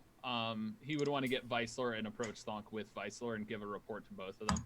And obviously kicking the chair of CX. If CX wanted to come along, he can. It was just kind of getting his attention. to group everybody together to have a discussion. Immediately once Vicelor and Thonk and if Siax was there, whether or Siax would go. Not very happy about it, but he would immediately say, Vicelor, no luck in finding the caster. However, I did thwart a siege weapon that was being built. Couldn't see me thanks to your invisibility. I released some ogres and they did some damage. Also, don't know if you noticed, but 2 boats pulled into harbor. Apparently, they are mercenaries for hire that the Red Wizards would have taken advantage of. Luckily, my good friends at the Thieves Guild, they know the guys, and they're going to be talking to them, and hopefully we can get them on our side to get them to flank instead of being sieging on us as well. So, I did a good amount of work while I was in there. Any luck finding books or what's going on in here? CX would just look at you cross-armed like, the fuck, you've been gone. We dealt with the caster. She's burned alive down in the basement. I'm talking about the caster that was spying on us. Was that the one that was spying on us? I don't know. Ah, well, there are still quite a few enemies outside. So I suppose if they were preparing a siege, that being thwarted is a good thing. And if they had boats of mercenaries on the way, thwarting that would also be beneficial to our cause. So that way, whenever the main force arrives, we have a little bit more of a hold in the city rather than losing our grasp or possibly dead. Oh, yeah. And also, they were trying to climb in through the windows at the back. I took care of that, too, on my way back in. So that's good. But yeah.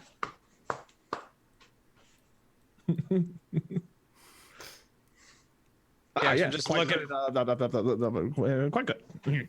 See, actually, just look at Beisha. Do you want a cookie? I'm just letting you know what happened, all right? Jeez. Get off my back. Anyway, Thonk, what's the report? How are we doing in here? What's happening? We're fine. We've dealt with what needed to be done. We found the books. We killed the woman in the basement and took care of all the resistance in the process. Good. Well, hopefully they don't get that siege weapon built in time, and we'll be good in here to go. But siege weapon has been destroyed. Yep, took care of that. Got the ogres, had them take care of it. But another thing, the important thing about the boats is we need to be finding a way to the sewers to open up a pass for messaging. I'm going to get reports from the Thieves Guild with regard to where the army is, and hopefully we can, with some more books payments, because who cares how many books go as long as they're not the ones we need, right? We can have mercenaries flank them and therefore increase distraction and potentially kill more of them. Anyway, I was busy. CX would just ask Beisha, do you need help finding the sewers? Yes. Yeah. Thonk, and do you need our assistance for anything? Kind of asking with, like, not an irritated sound, but like, that he's tired, he's exhausted. CX is just tired. Shakes his head. Sacrifices will be moving on as forward as planned. CX would just look to Beisha. When you're ready, come alert me. He would just kind of walk to a table and prop his feet up. Where is the book lady and the janitor? Honestly, probably still doing work. Did you ask us, or was that just like to yourself? That was asking you guys if you guys knew where they were. Okay. Their priorities have been switched over to more pressing needs after consulting with Groomsh. Thonk found it necessary to get them to focus on other priorities other than looking for books of value. Fair. That makes sense. Perhaps the janitor knows where the sewer is, and we could go down there and disarm it, so we can have that path for messaging and such with the Thieves Guild, so we can get information from the outside that could perhaps help us in maintaining this area and damaging this area. When I know where the sewers are. I don't know why you would know where the sewers are, but definitely My city secrets? Oh no, Not for inside of a building. So inside of a building, my mistake. Yeah, I thought it was. Yeah. So I didn't see what you're saying. I get your logic there. And then you would I would still be ready to assist Beisha in whatever he needs. If you two are going to do that, I'm going to talk to Thonk at some point too. Yeah, we'll get to that in 1 second. So my apologies. The janitor person is one that would likely be able to find the sewers for you, which I think of what you were alluding to beforehand. Correct. The other thing is, Basher wanted to pull Weissler aside to talk with him about something as well. Okay. So you're easily going to be able to find them and have them lead you to the sewers. But if you guys are looking for side chatter, I 100% support that. I want Tyler and Weissler to roll a d20, and whoever rolls higher gets to have their side talk first.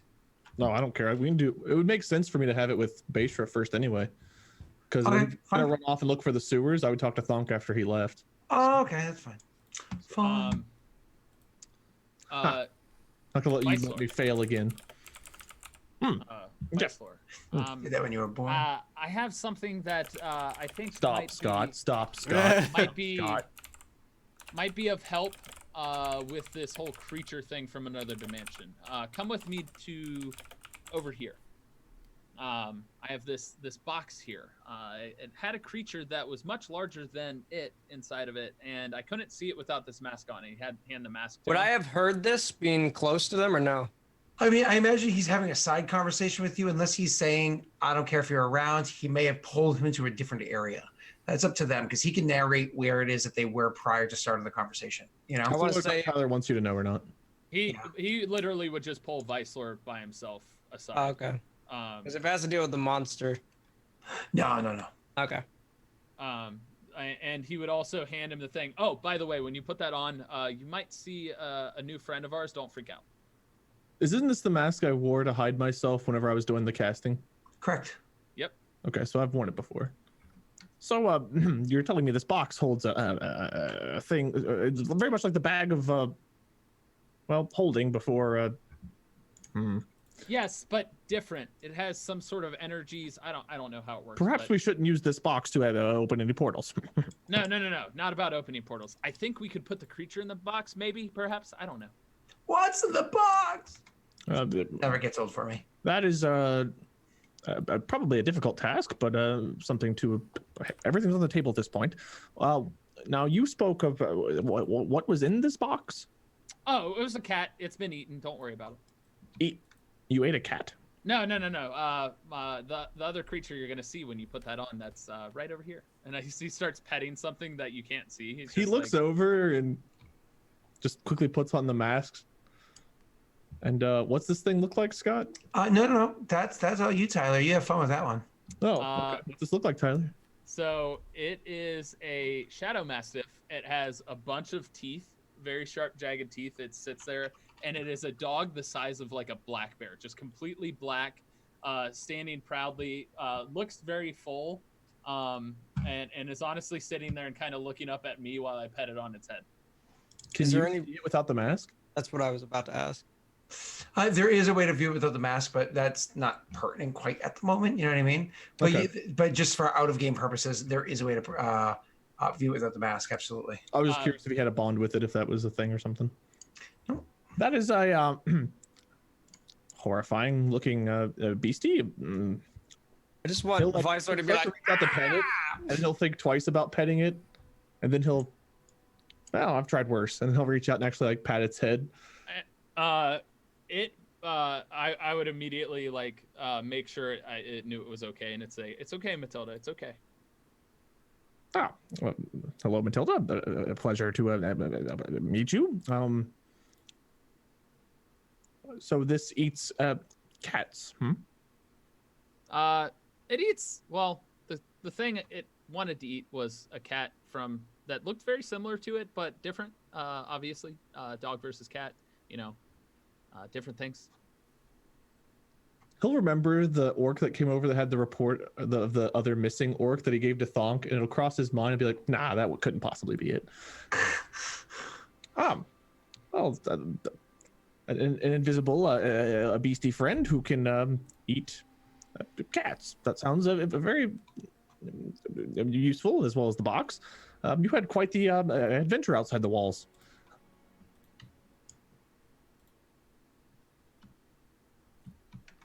All right, tough crowd. I did. I was sending you the link to what the Shadow Mastiff looked like. Wait, I popped on stream. I googled You it. didn't see it on Roll20?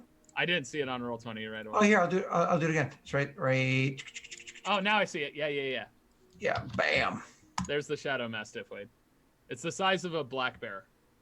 Yeah, it's still technically medium size, just a large medium. Gotcha. I don't know if chat can see. It's not showing up. I don't know either, but that's okay. Shadow Mastiff. He described it, and you can always Google it. It's a so big dog. Yeah, but it's a Mastiff. So I posted a link in chat so they can click on that. yeah. All right, but go ahead, Tyler. You keep saying your point, your bit. So, anyway, this creature is from another plane, as far as I understand it. I think I don't know, but it can go in the box where the cat was and get small. And so I was thinking, since it's kind of invisible and the creature is from another dimension, maybe this creature's from another dimension. I don't know. I just thought it could be useful. Maybe something you could study, this box thing. Yeah. I will take a look. I would recommend at least letting Thonk know as well, so that way if there's someone that runs into an invisible creature then gets bit, at least he would know why. As we have probes flying around inside of the library and other who knows what other things going on, it's good to know who's on our side and who isn't. So that's my recommendation. However, that can wait. For now, I will. I'll take the box, take a look, and I suppose I'll give you this back, and I'll take the mask off, give it back to you. Mm-hmm. As soon as he takes the mask, you may take the mask off and get it back. The thing disappears to your eyes. Fascinating. Well, pleasure to meet you, Matilda, wherever you are. Matilda, remember the smell of this man. He's friendly. You can hear but- sniffing. But don't let him lick you or anything. He likes to lick things and taste things. He's just weird. He'll be backing away, fascinating, interesting, excellent. Viceroy is like, you like to eat people too. I don't like it. I just do it. Sure. Do it for prosperity. Bayshore would put the mask back on just to keep tabs on Matilda as he walks around. Yep, not a problem. And Wait, were you wearing this mask when I saw you earlier? Mm-mm. Oh, okay. He takes it off once he knows where she is. And Okay, I was gonna say, would I have questioned why you're wearing a weird mask now? well, the other I mean, thing, you've seen the mask before. I don't think I have. mention? No, I don't think you did because you got injured or died. I was or whatever. dead. Yeah. CX hadn't seen the mask. You didn't see it, but he would totally answer the question. The other thing I should mention is Bayshore no longer has pants, and he's just That's has canon. a whip. He has a whip tied around his waist as a makeshift belt. So you're His just belt into and his BDSM. loincloth are- Well, you don't see his junk. It's just he can suck it in. Would you like to give us some more detail about the sucking it in? Please. It just goes between the scales and stuff, and the scale goes over it. And he's Everyone like, disliked that. Perfect. I mean, not everyone. Anyway, he doesn't have his junk flying around for you guys to observe. He just isn't wearing pants now. We're just talking to Beisha. We're like, Okay, well, that got even more awkward. So you guys are there with whatever. So you kind of go through that conversation. You show him the creature, and more or less like, hey, I want you to examine this moving forward. He's like, oh, okay, dog thing, bye, and then leaves. Obviously, Bayshore, you're gonna go. For now, Weisler has the box shadow house thing, dog house thing. What's it that I called? put Matilda in. That the hound is called the Shadow Mastiff. No, I don't have the mask. No, not the mask. The box I had put Matilda in when I climbed. Are you asking about the box? Or are you asking about the hound? The box. What is the box called that I'm holding? Just you can call it, shadow. Box of holding, basically. Is it? Shadow cage. You can call it if you want. That's fine. I put box of shadow doghouse. Whatever works for your sensibilities. Okay. Is it on your character sheet now, Wade? Yeah, I'm good. I got it. Okay. Cool. I wanted to make sure before I delete it off of mine. And then he would go over to CX to coordinate with him to try and find the sewers and get the other guy. And he would also have a discussion with CX, but Wade, you can have a discussion with Thonk first. So this would be after you two leave. So you two would be gone before I would talk to Thonk. Yeah, CX and I would be walking and talking to get the janitor and then find the sewer. Okay. So Viceroy would probably still be holding the box, looking very contemplative, and walk up to you, Thonk, and you can tell he's, if you notice him or whatever, you notice it looks like he's very contemplative. like he's trying to start a conversation, but he's trying to figure out where to start it. Which for him is unusual because normally he'll talk. But in this particular instance, he looks perturbed and like he doesn't know what to say as he approaches. If you let it linger long enough, Thonk will simply say, "Out with it, old man." Very well. Pastry had gave me this box, but that's not why I came. My mental faculties, whilst elevated from, they hit the earring with a finger and let it kind of bounce, have been in decline over the past several months, weeks. Time is also harder to keep track of. And whilst I do feel still better than I used to be, I can feel things changing. And, well, he'll like hold up his warlock staff. Whenever I gain the ability to use my magics, I pledge devotion to a great old one. I'm sure you know of them. Thonk nods slowly. You're not the first warlock I've befriended. Well, I have failed in many ways all throughout my life to stop this creature, to save loved ones, to save friends, to do much anything. I've tried melee combat. I have tried magics. I've tried a lot of different things, and never been great at any of them. But this power was bestowed from somewhere else. However, it's still failing. He'll like reach into his bag and pull out some of the books. I know what one of these does, not the rest. I've had trouble figuring things out, despite the fact that I should be very good at this. Task as simple as figure out what this book could be useful for. I feel as though my patron has, well, abandoned me for my failures. And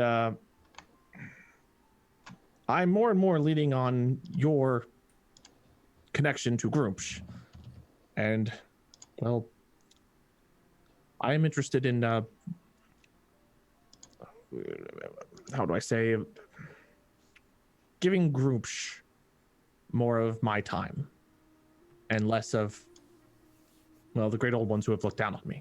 Now, do I know that I am worthy of Groomsh's time? No, but I see action when there should be action. I see answers when there should be answers. I turn to my patron and I'm given good and bad. And what is it that you hope to achieve by dedicating yourself to my god? The only thing I've ever wanted to achieve, and that's stopping this creature and then paying for my misdeeds whenever my time comes. So I don't wish expect to to use be... him as a means to an end. I believe that he is active in this world. I have seen him interfere when it's necessary. A means to an end in a way, but no, for he's one that I see I can believe in. And I believe that once this end is achieved, if I survive it, I can dedicate the rest of my life to achieving his ends.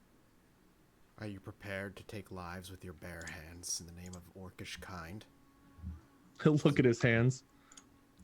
Don't know how useful I will be at that exact thing, but attempting to, yes. I've only ever had one goal, Thonk, and that's to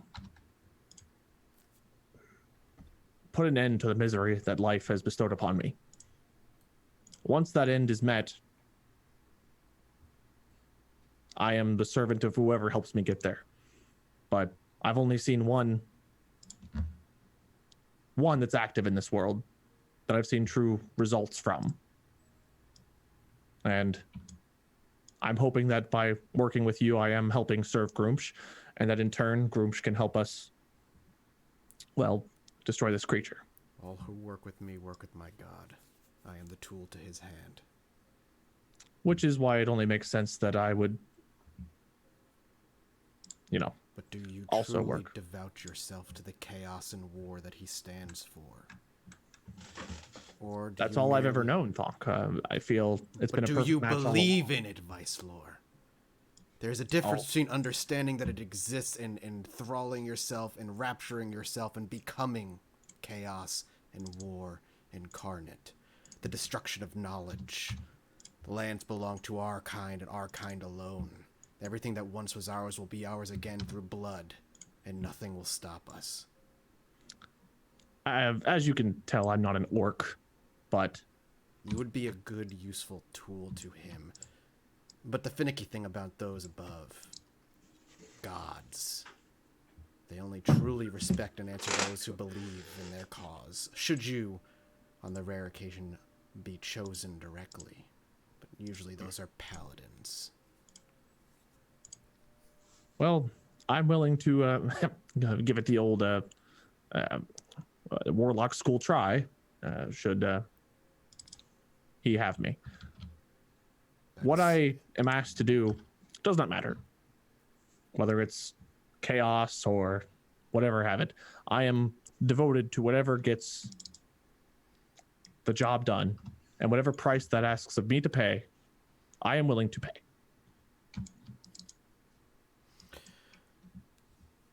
You'd have your uses to him, I'm sure. But I'm not the one to ask. You I may know. devout yourself. And if you live through your own beliefs and your actions, and if he deems you worthy, then you will be guided by his hand. I accept this. I simply wanted to converse with you before, well, trying. And how is it that you plan to try?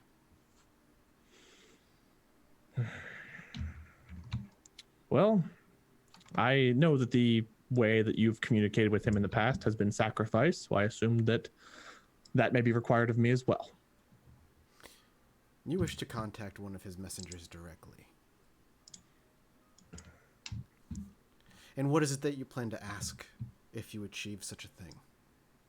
Simply for his blessing and aid to destroying this creature, and in return, whatever lifetime I have left, I will offer in servitude. And aiding and abetting of his will, ideally through continuing to aid you, as I feel I owe you and the party for. Then I will lay before you a task. Hmm. If you truly wish to make a commitment and a grand gesture to Grumsh and his guiding eye, when the librarian is done serving her purpose, slit her throat and bleed her dry. Very well.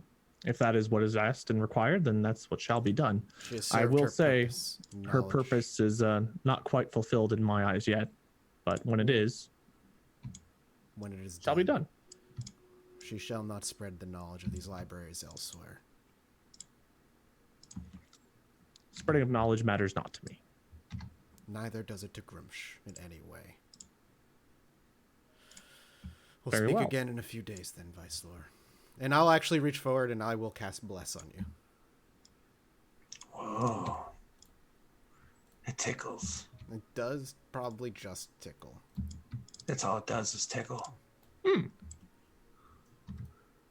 Do you This like being might tickled? turn into a party fight. There you go. There's Bless. That's already helped me feel more than I have from my patron in the last 30 years. Wow, throwing shade at the. They're called the great old ones. You know that, right? Like it takes them a while to get to you. Yeah, Vice Lord didn't have that many years left. All right. So, anyways, that was you. Now, as for the basement, Do we need to explain to chat at all how that's going to happen? Because they're all confused about divine warlocks and stuff, which isn't exactly whoa, how. whoa, whoa, whoa, whoa, whoa, whoa, whoa! All we have to worry about is this: you would like to ask for aid from his god. You want his blessing first, and maybe his aid to get you there. He said, "I'll do that for you. Here's a task." Now, when Vice Thor fulfills his task, Thonk will fulfill his, and we'll see what happens then. But until then, nothing need be known. Fair It's enough. a secret. Shh. Anyway, Basher and John Penn Seax dies. get the janitor and start walking, And I'm being Basher would talk to CX. CX. It seems when you were consumed that you came out without any objects or items. CX would just kind of open his robes, just to show that he has no weapons, he has no jewelry, he has no pendants. Pity me, for I am naked. I know you are not one for using combat, but Basher would pull out his short bow and go, this has been on me for a long time and has been of great use, and I don't think I have use for it anymore. Would I recognize the short bow? Yeah. Obviously, he's probably used it on me when we practiced like months ago and stuff like that. Not Or... necessarily No, I just used use the it. longbow, but I've Oh, used the it- longbow. Okay, my mistake. I used Yeah, it but in it's not battle. necessarily a matter of using it on you anyways. It's more of like he has just had it with him for this whole time. Like you've seen it, Okay. It's kept me safe and alert for many years. There's something to it. Life alert. It lets you know when danger is around. And well, I just thought you should have it. CX would take it kind of like, I don't know, strangely, like, thanks, I guess. You'd kind of just put it in his pocket. Not no, because he doesn't use weapons. He's never shot a crossbow. He's never used knives or anything like that. Patrick, I'm gonna message you in Discord a thing that relates to this weapon, so that you can put it on your character sheet. Is this crossbow have a name, or is it just short bow? It's a short bow, not a crossbow, but yeah. It's a short bow.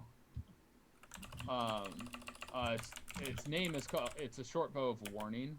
I never personally named the short bow. I didn't know if it had an enchantment name. But this is the enchantment thing that goes on it. Yeah, so the idea is that anytime you have to roll a initiative, you get to advantage on the roll, which is super sexy. And it also, you and any of your companions within 30 feet of you can't be surprised, unless incapacitated by something other than non-magical sleep. Incapacitated, yeah. So it basically wakes everybody up within 30 feet. Which is nice. Well, yeah. That's really But good. Always nice. The CX would just would kind of put it on his back, or how big is this? Can he just like put it in like a side pocket of his coat or something like that, or No, it's a short bow, dude. short bow? Okay, yeah, Like just- a 3 foot long bow that you would use. It almost looks like a composite bow nowadays, but composite bows are like long bows that are just composited instead of like. Because he would just kind of 5.5 like long. strap it onto his back and thank Basher for it. I just figured, I mean, I was upset when I saw you disappear into that bag. And I just, I've grown close with you despite the fact of the spats and the issues we've had with your fire burning down camps and whatnot. But I appreciate your skill set and I appreciate you as a friend. And I just thought you could. Would I notice a make use of change in? this. Would I notice a change in Basher? I mean, nothing's suspicious about what he's doing at all. He's being kind instead of stabbing me in the back like how we've always been. I don't know what you're talking about. He's being perfectly fine. He's being normal. What are you talking about? CX would take it with with a suspicion, but CX would say, "Yeah, I feel too. We have grown close. When I got sucked into that bag and brought back, Come give me a smooch. I haven't felt the same." He doesn't know. Basher doesn't know that I can sense the monster, right? I don't think he knows now. Yeah, Okay. I don't think I do. Okay. CX would probably mention something of that since I've been back, I can sense the monster. I can feel him. I know where he's at. No, not you, Matilda. The other thing. He's talking about another. CX would thing. just He's look friendly. around. He's friendly. He's petting something. Oh, by the way, Basra has the mask on, so you can't see his face in this entire conversation, which you hadn't seen before. so you might have a suspicion there. I probably wouldn't have said anything about it. I imagine you have your hood up, so I probably wouldn't even seen under your hood. I mean, you know it's Beishra, but more or less what it is because it's dark. You can just kind of assume that, like you said, hood's up. It's covering his face. If he pulls his hood down, more or less, instead of seeing his face, you see a whole bunch of shadow, which isn't so far off from that person that you guys had. Well, I was gonna met say all that I time probably seen that before, wouldn't I? Well, that other guy had a blurred face, kind of like if you were watching, like, Dateline back in the day, and like, yes, I was the one that was caught with children, or whatever it was. And then instead he has a shadow face, so it literally is just shadows instead of where his face would be. Okay. CX would just kind of make a very quiet gesture as to Matilda. Oh, yeah, forgot to mention. I have a dog with me, and you can only see her if you put this on. He pulls down his hood, you see the shadow, and he pulls it off, and there's his face. Here, put this on temporarily. Just give it back. CX very reluctantly just just holds it over his face. He probably wouldn't put it on. Yep, Just that's fine. But I see the dog. You see a bear-like creature, almost as tall as it probably goes up to a little past his waist. CX would be very interested and be like, "Whoa!" And it looks like it's really a giant doll that's the size of like a black bear with a bunch of sharp teeth and is like disappearing, like shadowy. CX would kind of get really close inspecting it. Hey, Be like, nice "Where did Matilda. you find Be nice." this?" Oh, the guy who held this mask, I think, had this creature. The thieves caged up. guy. Yeah. He had this creature caged up, and it was starving, and I fed it some sort of cat thing, and it ate it, and it's been friendly since, especially with this whip thing tied around my waist, but I don't want to hurt it. It seems friendly enough as long as this is on me. Again, it's one of those things where it like kind of growls a little bit at Sax, same as it did with Wade, but it's not going to bite them or anything like that. They're not. You didn't give a command to. You're not aggressive. Oh, with I these said people. Matilda, just be nice, be nice. That's Exactly. So it doesn't do anything like that. It doesn't, CX it doesn't like very- bite or anything. CX very warm to the touch would just kind of like pat its head, and then he would kind of just shove the mask back at Beisha, being like, "That's a very nifty trick you have there.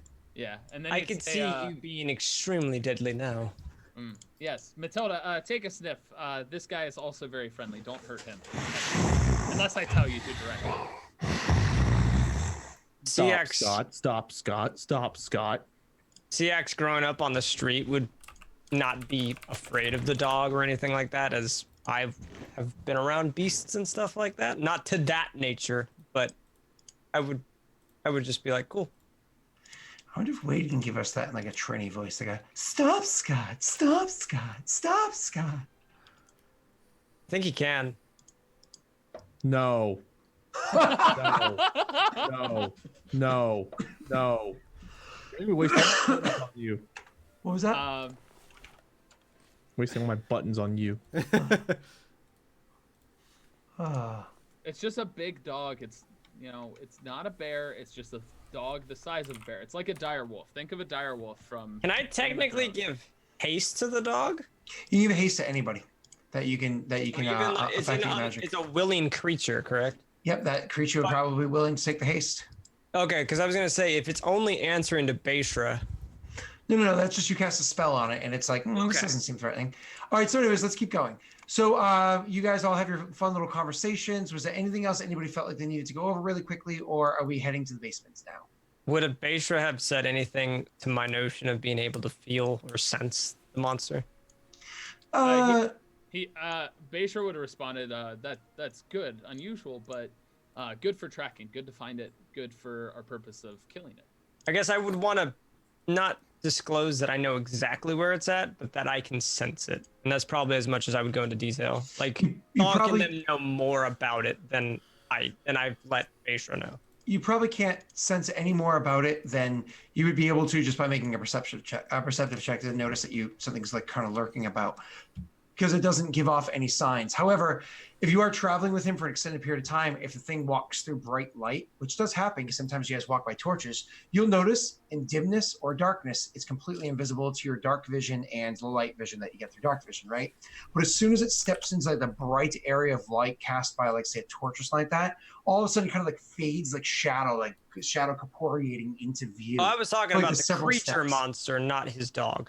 Oh, my apologies. Well, dog's still applying. It corporeates then kind of like as soon as it steps into like the dimmer light area, disappears again. Would it have any would it have any weird shadowy effects with my flame and all that mantle on stuff on? Because that gives off light technically. It gives off bright light within a short radius. So if you are I'm doing near Basha, basically.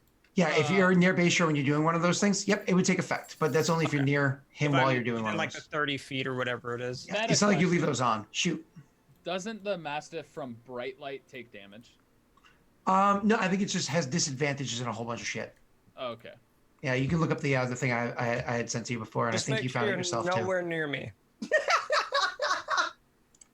All right. So, anyways, you guys now, if you guys are done with everything else, we can head down to the basement area. Yeah. However, before we head to the basement area, all that little side chatter and stuff like that transpired actually took about an hour. So I believe it's actually time for our next break. So You are correct. All right, we'll be back in a few minutes, guys. Don't go anywhere.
Hello, we're back. Continue, please. Pick on up where we left off. Where did we leave off? Basement. Yeah, CX and I were going for the sewers. Oh, that's right. So you guys are more or less just trying to head down to where the sewer access is. Yep. And one of the things that you do is they bring you down to the area where, it's kind of like it's latched up, so on and so forth. And you eventually get to a spot where there is a decent sized door. It's about large size. Sorry. It's about large size door, just shy of large size. So like a large person can get through it comfortably enough, but it's definitely too big for like a medium person, right? So there's a massive door in front of you that's iron. One of the things that you notice on this side of the door is as you're actually, before you notice, do me a favor, as you're like approaching this door, roll me a perception check. My dog also would percept with its smell and. That actually won't work. Oh. Yeah. You said I'm rolling a perception check? Both of you, yeah. Sexy. Sexy. Wow. I would like to use my luck die. I'm kidding. You guys are equally sexy. So the two of you are, as you're walking by, one of the things that you notice is that as you approach the door, the wall, which is of course all comprised of stone, the wall itself seems to have a funny little carving into it. It looks like the outline of a large-sized humanoid figure. You know what I mean? Just like carved into the wall. As you kind of get a little bit closer, you notice like it's not just a simple etching. It's like deep grooved into the wall, and the detail work are incredible. Then kind of like as you walk by this thing to get to more or less just as you walk past it is where you get to like where the door opens. As you're walking past this thing, it just kind of like stop to regard it for a second. You realize, no, it's not carved into the wall. It looks like it's a creature that's standing into a depression in the wall that's specifically designed for it. And it's just standing there motionless. A large golem-looking thing of stone. Master. It's just standing next to the door. Correct. Is that the right golem? Is it large or small? Because I'm really. Was this? Oh wait, this it's on- next to it. The door you can see. It's the door the and wall. Oh, the wall. And the wall is- next to it, yeah. Was this the Oh. same route that we took to get to the room that we killed the witch at? Different room. But would we have passed this way? Or No. Because remember, this place is massive. Okay, so CX would probably mention to Aisha. Oh, both of us noticed. We'd be like, hey. Well, no, I was gonna tell you earlier. Oh. We fought 4 titans. That looks a lot scarier. Interesting. What do you mean Titans? Molten rock dude formed, and there was a wind guy and water titan. Like a troll, but magical. Yeah, remember that day I burned down the camp and I became like a fire elemental? It was like that, just 4 of Oh. them. So 4 fire. Okay. Got it.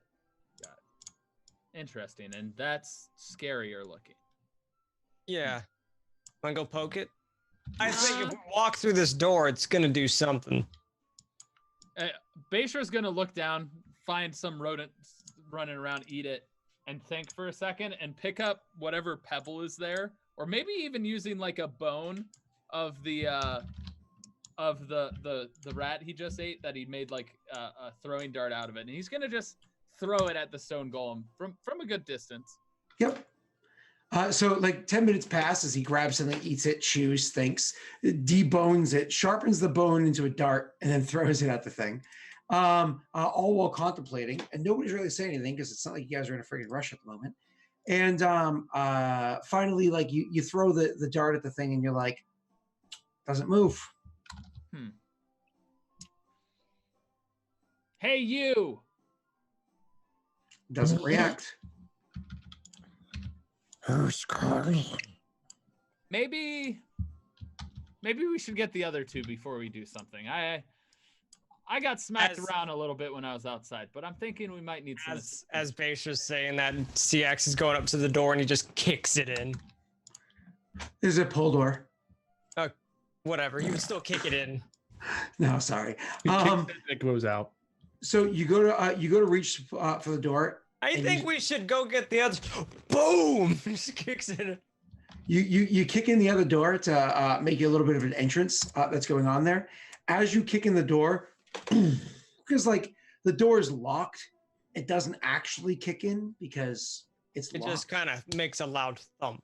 Yeah, and you hurt your ankle a little bit. Right. Mortifer could kick open that door, no problem. Does his short Jesus. bow vibrate after he kicks the door? He get his vibrate on. No, he does not get his vibrate on, as you say. It's a wood door? It is again an iron door. Iron door. Okay, my fault. Yeah, stone walls, stone creature. Seeing as it didn't react to you, he'll be like, "Janitor, do you know how this works?" Shakes his head and says, "No. I can tell you that there are many defenses that are down here that are magical in nature and otherwise, because I've heard rumor of them, but nobody's ever seen them in effect because, well, nobody's ever opened these doors to have access to the sewers. There's no need to." Okay, I've heard enough. Go get Vicelor and that orc guy. Tell him I told you to get them and bring them down here. Do you mean Thunk? Yes. You best remember it. And so he nods and will go. Now you only brought him. You didn't bring her, right? No. Yeah, I thought so. So you only brought him. So you grab up, Viceler. So you grab up. He goes running off. It's going to take some time to get there. While you guys are kind of like left behind in front of the stores, or anything you discuss, or it's I just would kind of like like to you wait. inspect the golem. And Bashar's gonna go and investigate the door to see if there's some sort of keyhole or anything. Sure. Why don't you both of you guys roll me your investigation checks, please, and thank you. Yeah. It's great rolls, everybody. We both rolled a 3. Would you like to use your lucky die? It's 3, right? Yeah, I'll use 1. Okay, re-roll your investigation. Why not? Let me change it down to 2.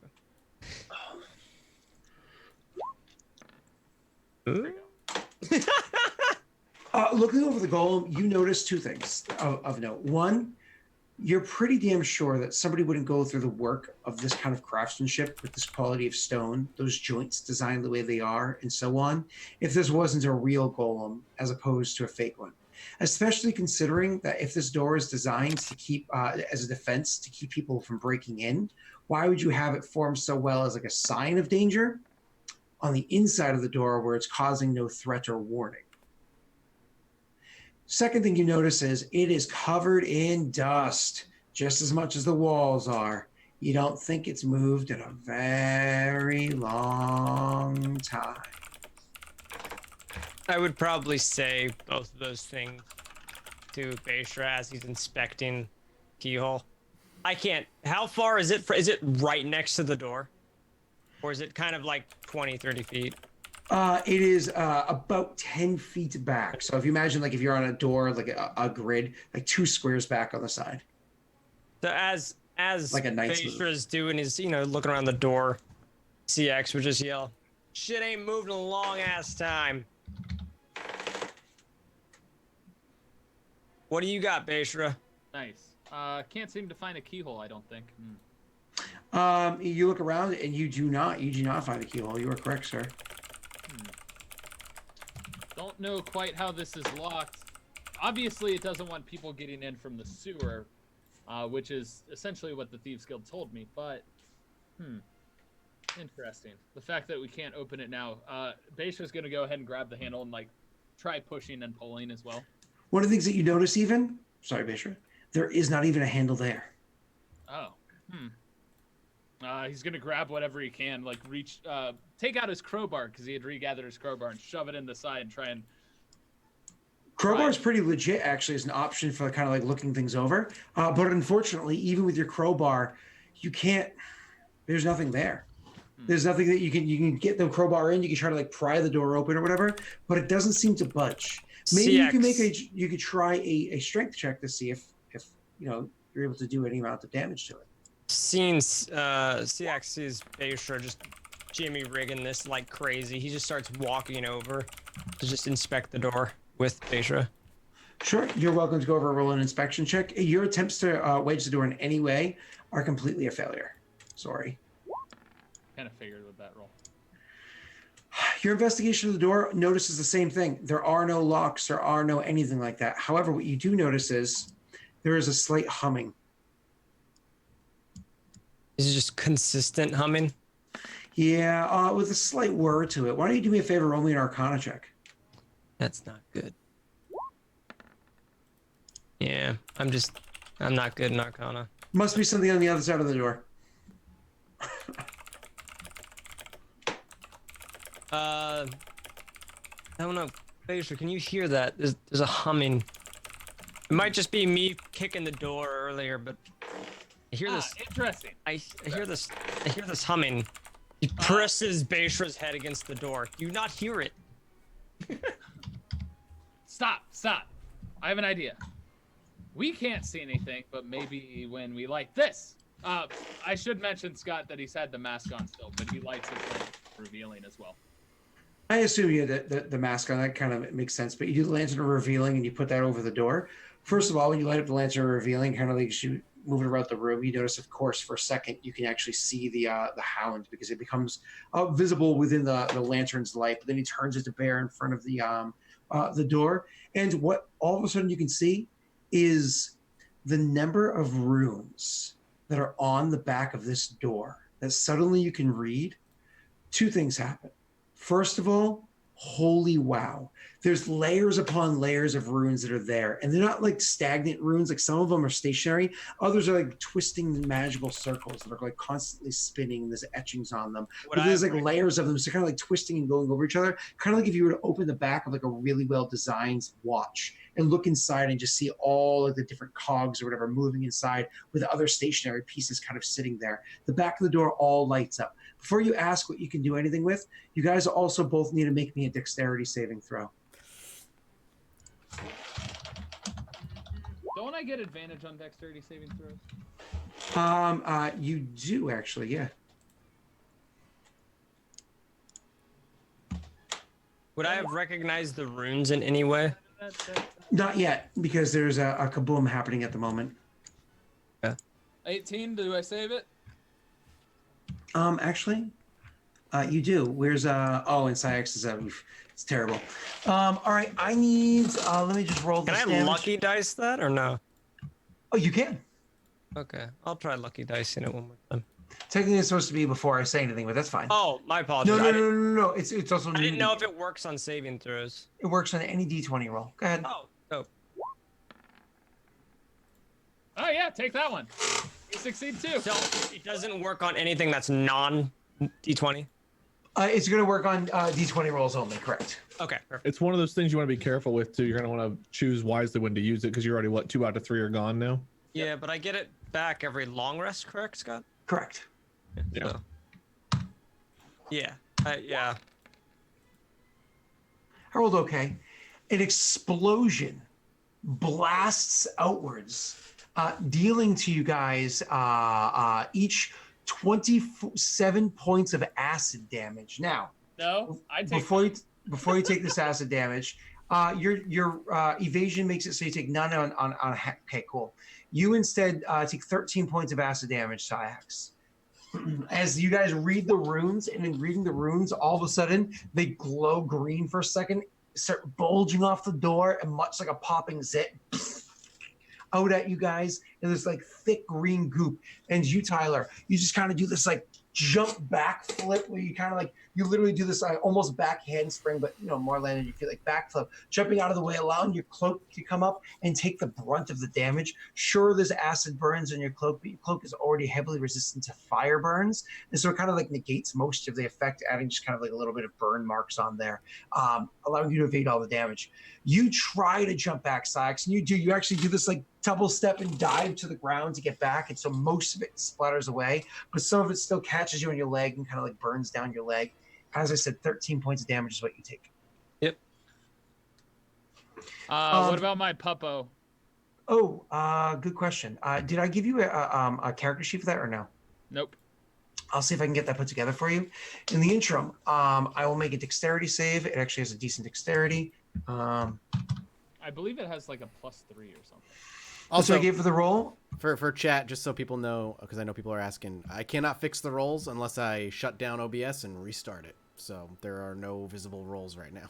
Yeah, OBS for some reason on Mike's computer gives him a hard time. It's awful. It sure throws me for a fuck. It pisses me off. It's a pretty simple system, but unfortunately, sometimes it's a square peg round hole. Yep. You know, so so moving on. The puppers tries to jump back in time, does get caught in the area, but similarly takes half damage, so it gets hurt for 13 points of acid damage there, Tyler. Oh no, it's only got 20 hit points left. Yep, it gets beat up. All right, so moving on. After you kind of get the lantern, fixed, and you guys are step back and kind of revealing from a distance, you see that those runes have already done their task, and there's still many, many, many more runes there. What are these runes, Scott? Good question. Roll me an Arcana check. Not you, Tyler. Would I have recognized them at all? You roll me an Arcana check, not Tyler. Just normal. Correct. Looking them over, you can clearly make out one spell. Over by the area where you can imagine that the a doorknob or lock or whatnot would be, there's one spell. It's one of the stationary ones. It doesn't move, or at least it doesn't seem to move unless you're actively trying to open the door. That almost seems to twist and tighten for a moment, then releases again. Anyways, what that spell is Arcane Lock. Is literally, or Hold Portal, I should say. It's literally a spell to hold this door in place magically, as though it was locked and barred. So CX will lean in, look at it, turn to Beishra. We'll need the others to get through this lock. You know that there's a tension to those kind of things as it twists and bends as you try to break through. If you put too much tension on it, it will eventually break through the magical seal itself. But it requires a lot of effort to do so, and unfortunately, you make a muscle and it goes down. You know? What was it? Something similar that we dealt with the witch, with the layer bubble that she kind of had. Or not really. This is slightly different. Yeah, this is different. Yeah, CX would just say we should really have the others. Their magical knowledge of this is much greater than mine. Yeah, I mean I can't decipher anything, but I'm more worried about my puppo right now. We just got acquainted, and looks like she got a little hurt here. Okay. How are you, by the way, CX? Sorry. Looks at his arms like completely burning away. I've had worse. I got thrown into a bag of holding.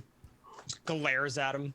Hey, that's all Vicelor. I said nothing. Vicelor was the idea to put the body in the bag.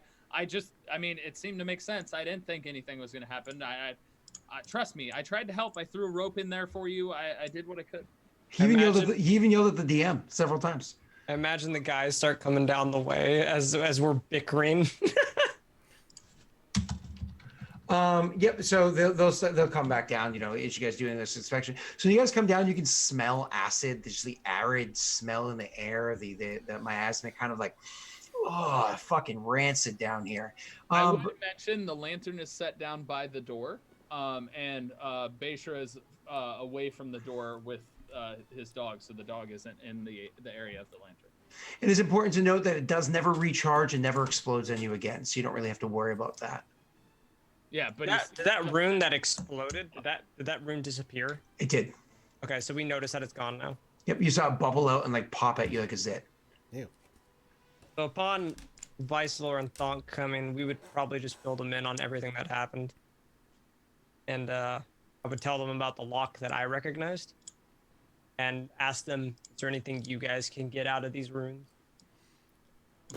I mean, I can roll an Arcana check, but Thunk will give a cursory look at them to see if he recognizes them at all, Scott. Can Thunk assist Vicelor and Vicelor get advantage? You guys could get... I was going to maybe suggest Dispel Magic, but I imagine it's very high magic. Well, you can try to Dispel Magic first. But Arcana check first, exactly. Yeah, definitely. I have advantage on this?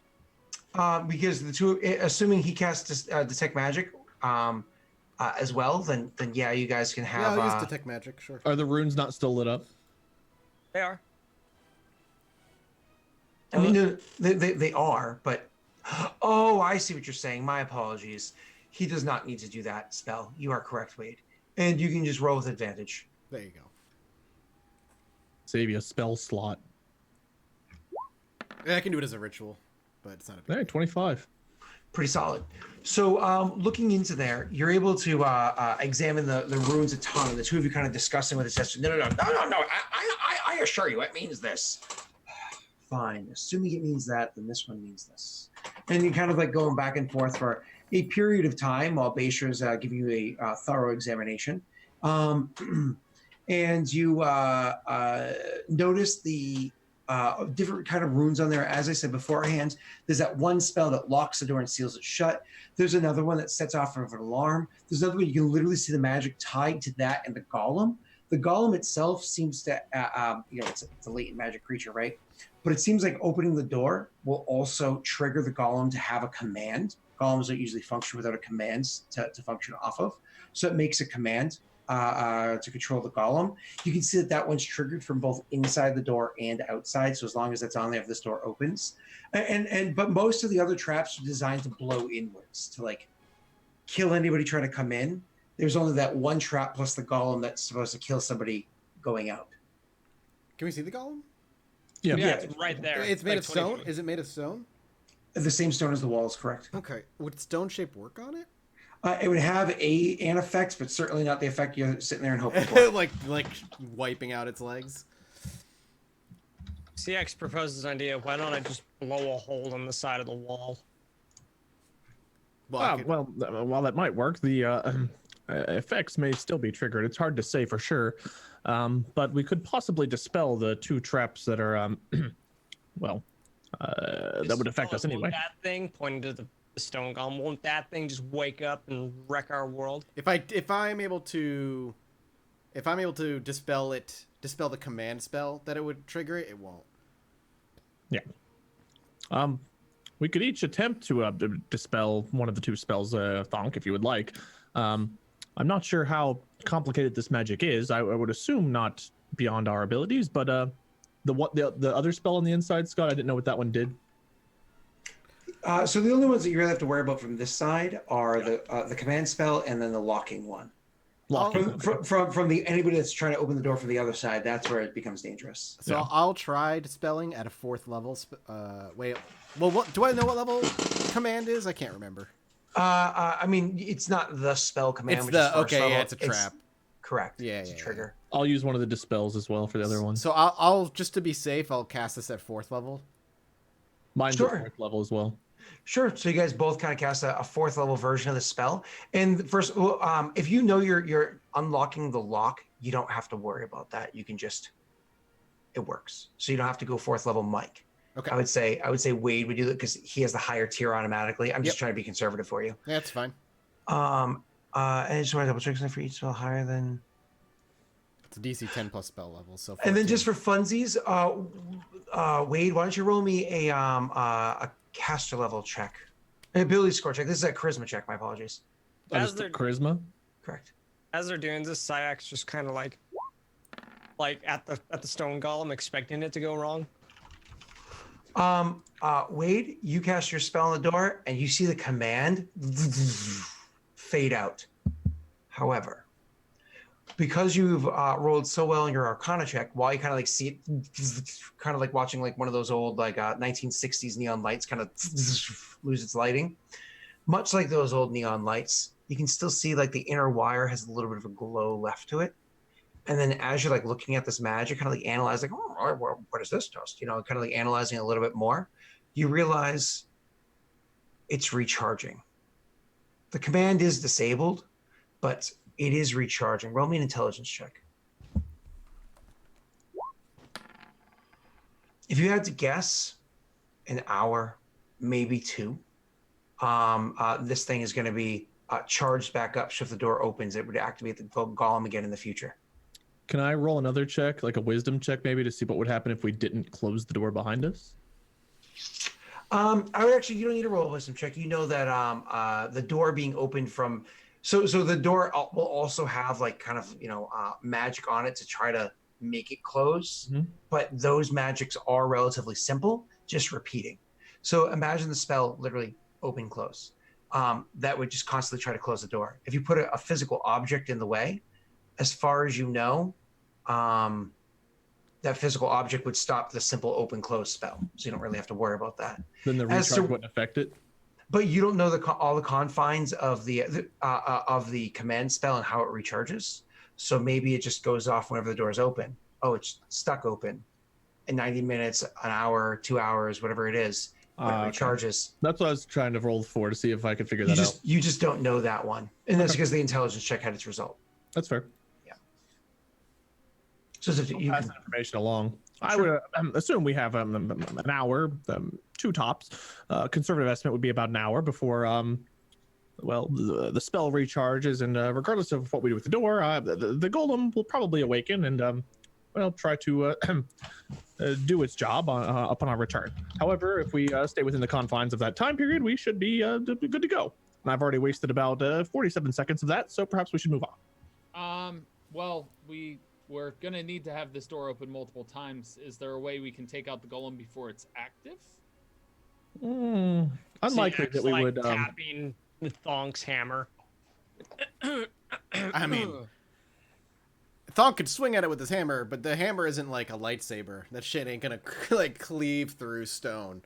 The best bet we have is like stone magic, and I already asked, and Scott said it's not gonna work the way you think it's gonna work. So it's a little dangerous. More than likely, it would just trigger the golem and. Or explode, or counterspelled, or something along those lines. Oh, can we kill the golem? I'm sure it can. Well, we've fought elementals and other creatures up to this point, so yes, it is doable. But The issue is, in order to be able to get these mercenaries that are coming in, and by the way, these are 2 large ships, mind you, Thonk.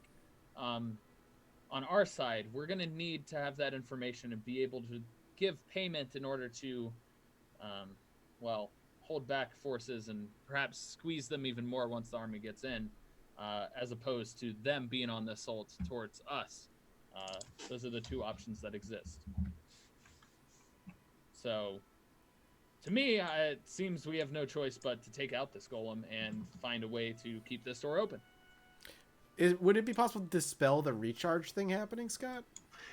it's a good question. You don't know though. That DC 25 check was good enough to understand all those spells. However, all the confines of the recharge aspect, you guys just don't know.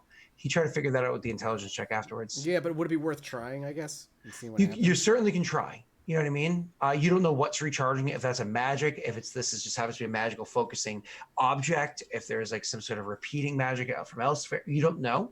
You're welcome to try, of course. I'll give it. I mean, I don't see why I To wouldn't try. recharge my spell slot. No, Sorry? Matilda, stay back. Don't. I'm recharging my Fine, spell you're slot. fine. Okay, so you recharge your spell slot with your staffy thingy. Allow that to happen, of course. And Mike, are you going to be the one to do this? Yeah, I'll give it a shot. I'll do 4th level Okay. just to try. Okay, so you drop that on there again. Do me a favor, roll me a wisdom check. Sure. Wait, not wisdom save, wisdom check. My bad. Not plus. Correct. That's unfortunate. Oh. I prefer the first one, but is a 3 difference? So Unfortunately, you don't see anything get dispelled. okay. He would just shake his head then. No. Well, we might as well fight this thing, I guess. I agree, Thonk. I agree. Well, while it's still down, Thonk just kind of shrugs and picks up his hammer and just with a big swing just goes for the head. Go for the eyes, boo. Go for the eyes. Yars!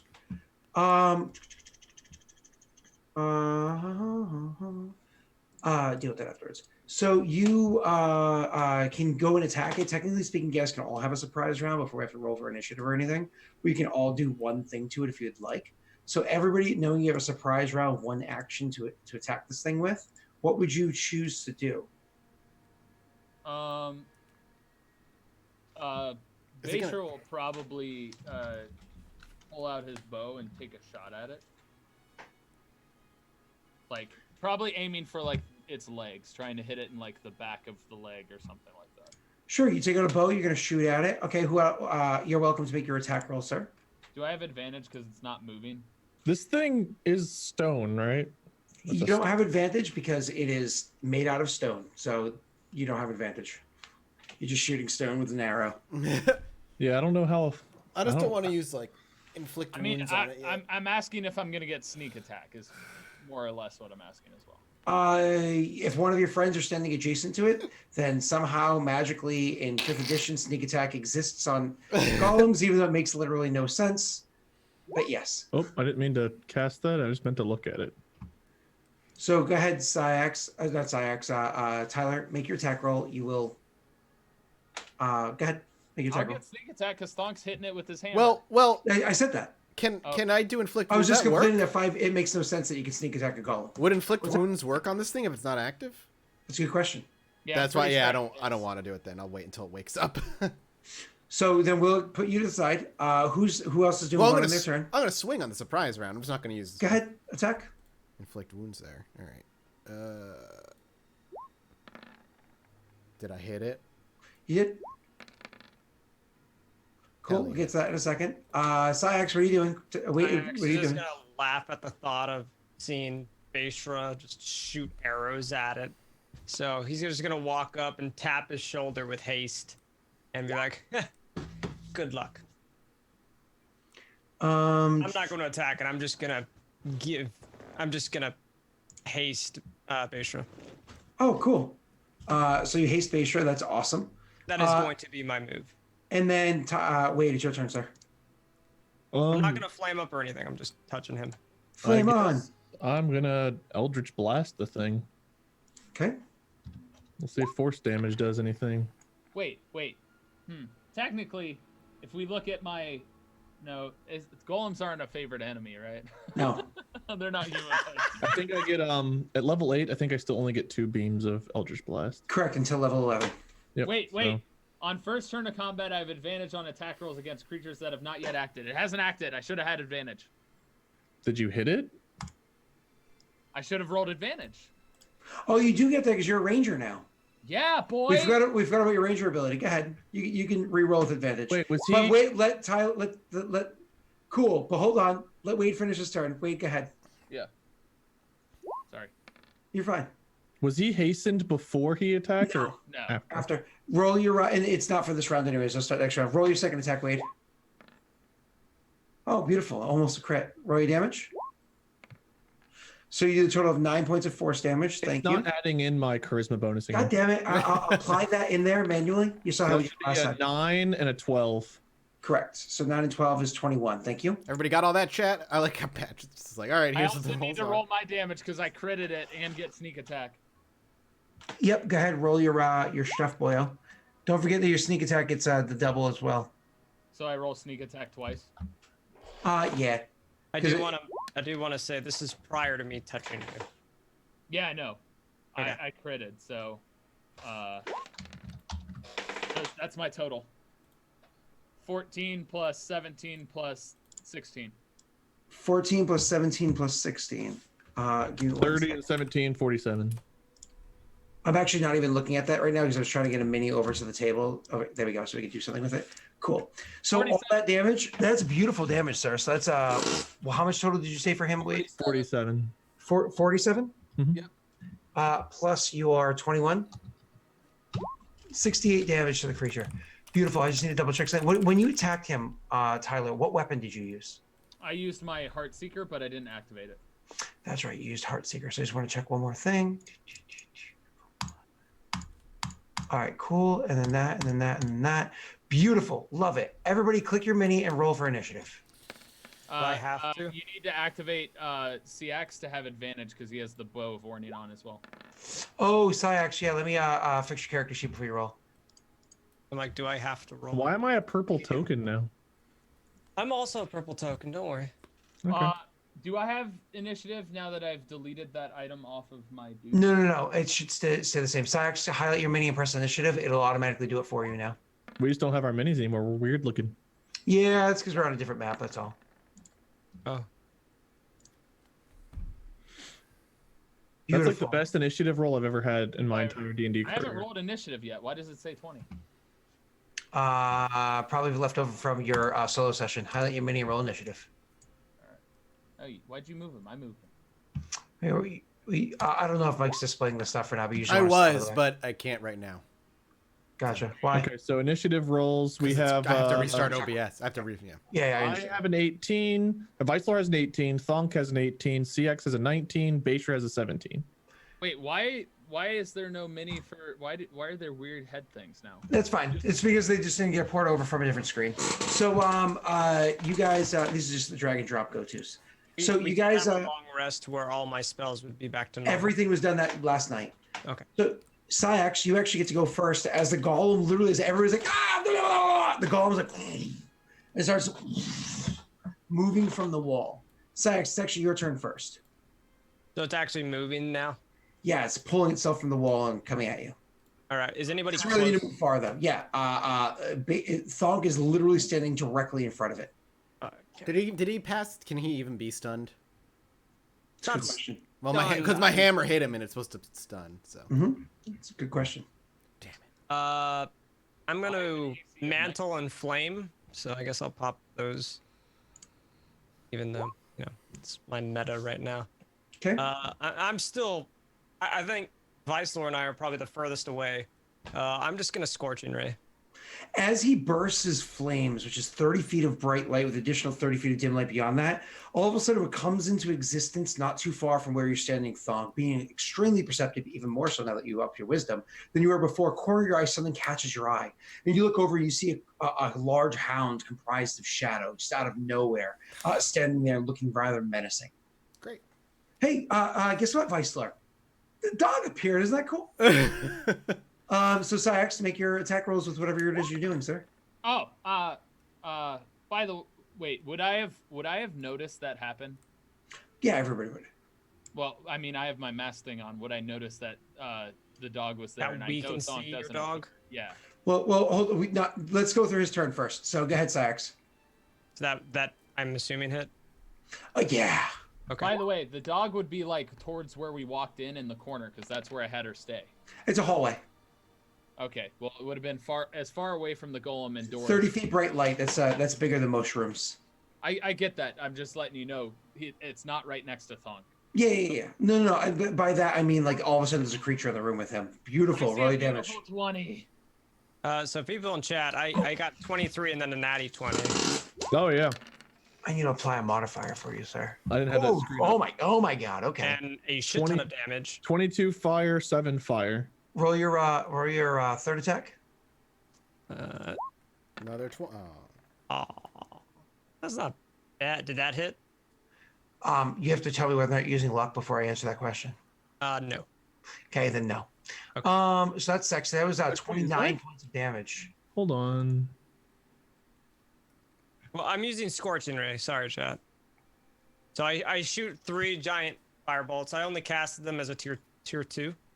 So I didn't imbue it with any crazy power, crazy stuff that I normally do. Well, there was some crazy stuff thrown in. Like if you rolled any ones, you're able to re-roll them, but you didn't roll I any can re-roll ones. stuff, but I mean I didn't do that. So All right, just doing something really quickly. Minusing that, then minusing your damage, which equals a total of 29. Beautiful. Have that applied in there. Thank you. Another thing to point out is that we need to apply something to your character sheet that's just not there. Remember, whenever you do these mantles and crap, whenever you roll fire damage, you increase the damage bonus by bonus equal to your charisma modifier, which is a +4. So we need to do one of these. So on your character sheet, add a global damage modifier. Come over here. This global damage modifier is going to be Mantle of Flame. This is going to be 4 damage. This is going to be fire. And so you're only going to have this checkbox. You see this on your character sheet here. whenever I have mantle fire damage. And you're doing fire damage. So now if you just were to do the Scorching Ray right here, pretend like you just rolled it, it would show the flat 4 plus the 4 that you rolled. Of course, you could always re-roll that 1 if you wanted to. That's a different conversation entirely. Okay. Cool. We're going to do, just so this makes sense so it doesn't get confusing. So wait. This one's Mantle. So it should be 11, and then it should be 15 and 15. Is that what you're saying? I already applied the mod. I already applied it all on there. Scott knows because we've been doing this. Yep. Okay. But I yeah, have a feeling we're gonna have a hard. I don't know that all of our damage is counting against this piece of I'm rock. not using my big scary shit. I'm still far away back, laughing at the entire situation. We're throwing our attacks at a giant rock golem. Yeah, I have no idea what's effective against this thing and what's not. Yeah, After I'm pretty your sure and my I's fight stuff against isn't. the molten rock golem, I'm not excited to be fighting this thing, to be honest. That's Not why I either. tapped Tyler and I was like, go have fun. Okay, now after your turn, Syax, which was a sexy turn, it's Thonk's turn. But before Thonk does anything, because he is able to see that hound, which is to point out, by near him, I mean like not like, hey buddy, got any Scooby snacks? Like it's more of like he sees it in the room, it's nearby. This additional Oh, that, and then right. It's over by where Basra is. yeah, that's Basra's- fine. Yeah. So Thonk, what are you doing your turn? I need to know: do I know it's not threatening, or do I think it's threatening? Insight check. Okay, thank you. I need to know before I make an action. I'm very wise, so insight's a good roll for me. 18's not bad. I don't know what. Wait, good why point. is the thing on top of me? It shouldn't be on top of me. It wants to do you. Scott, is an 18 enough to know if it's hostile or non? It is not hostile. You can actually see that it's almost it's like dropped down into a combative position, which caught your eye as it appeared. But then you can see as it's sitting there, the way it's kind of like down, the way that shoulders are slanted, waiting for a command to Okay. go. That's- And you know that's the all I proximity between it and Bashra. It was literally going to be what I'm about to do now, or turn around and cast Banish on it and just get rid of whatever this thing was. Just send it back to whatever plane it's from. Stop! All right, I'm just going to do a 4th level inflict wounds. Okay, thank you. Let's see what happens. Oh, it doesn't automatically choose what level to do it. I Unless can't remember. Do I get a saving throw on this or no? No. Okay. Because old school you did. Yeah, no, this is just you make an attack roll. If you hit, it takes for 4th level, it's taking 60-10. Scott, why? In case chat's curious, the Can I golem. click on it? No, I still need to roll more. You said radiant that you did there. You're supposed to unclick that before you rolled this damage. I'm just gonna roll the flat 60-10. I think you rolled enough, didn't you? He only rolled 3 No, d10. I only rolled 3. Oh So yeah. here's all 6. 27. All right. So 27 points of damage. Thank you for your damage. I appreciate it. Anything else? I mean, I don't think there's much else I can do. Cool. Vice Lord, it's your turn, sir. I'm gonna keep Eldritch blasting it.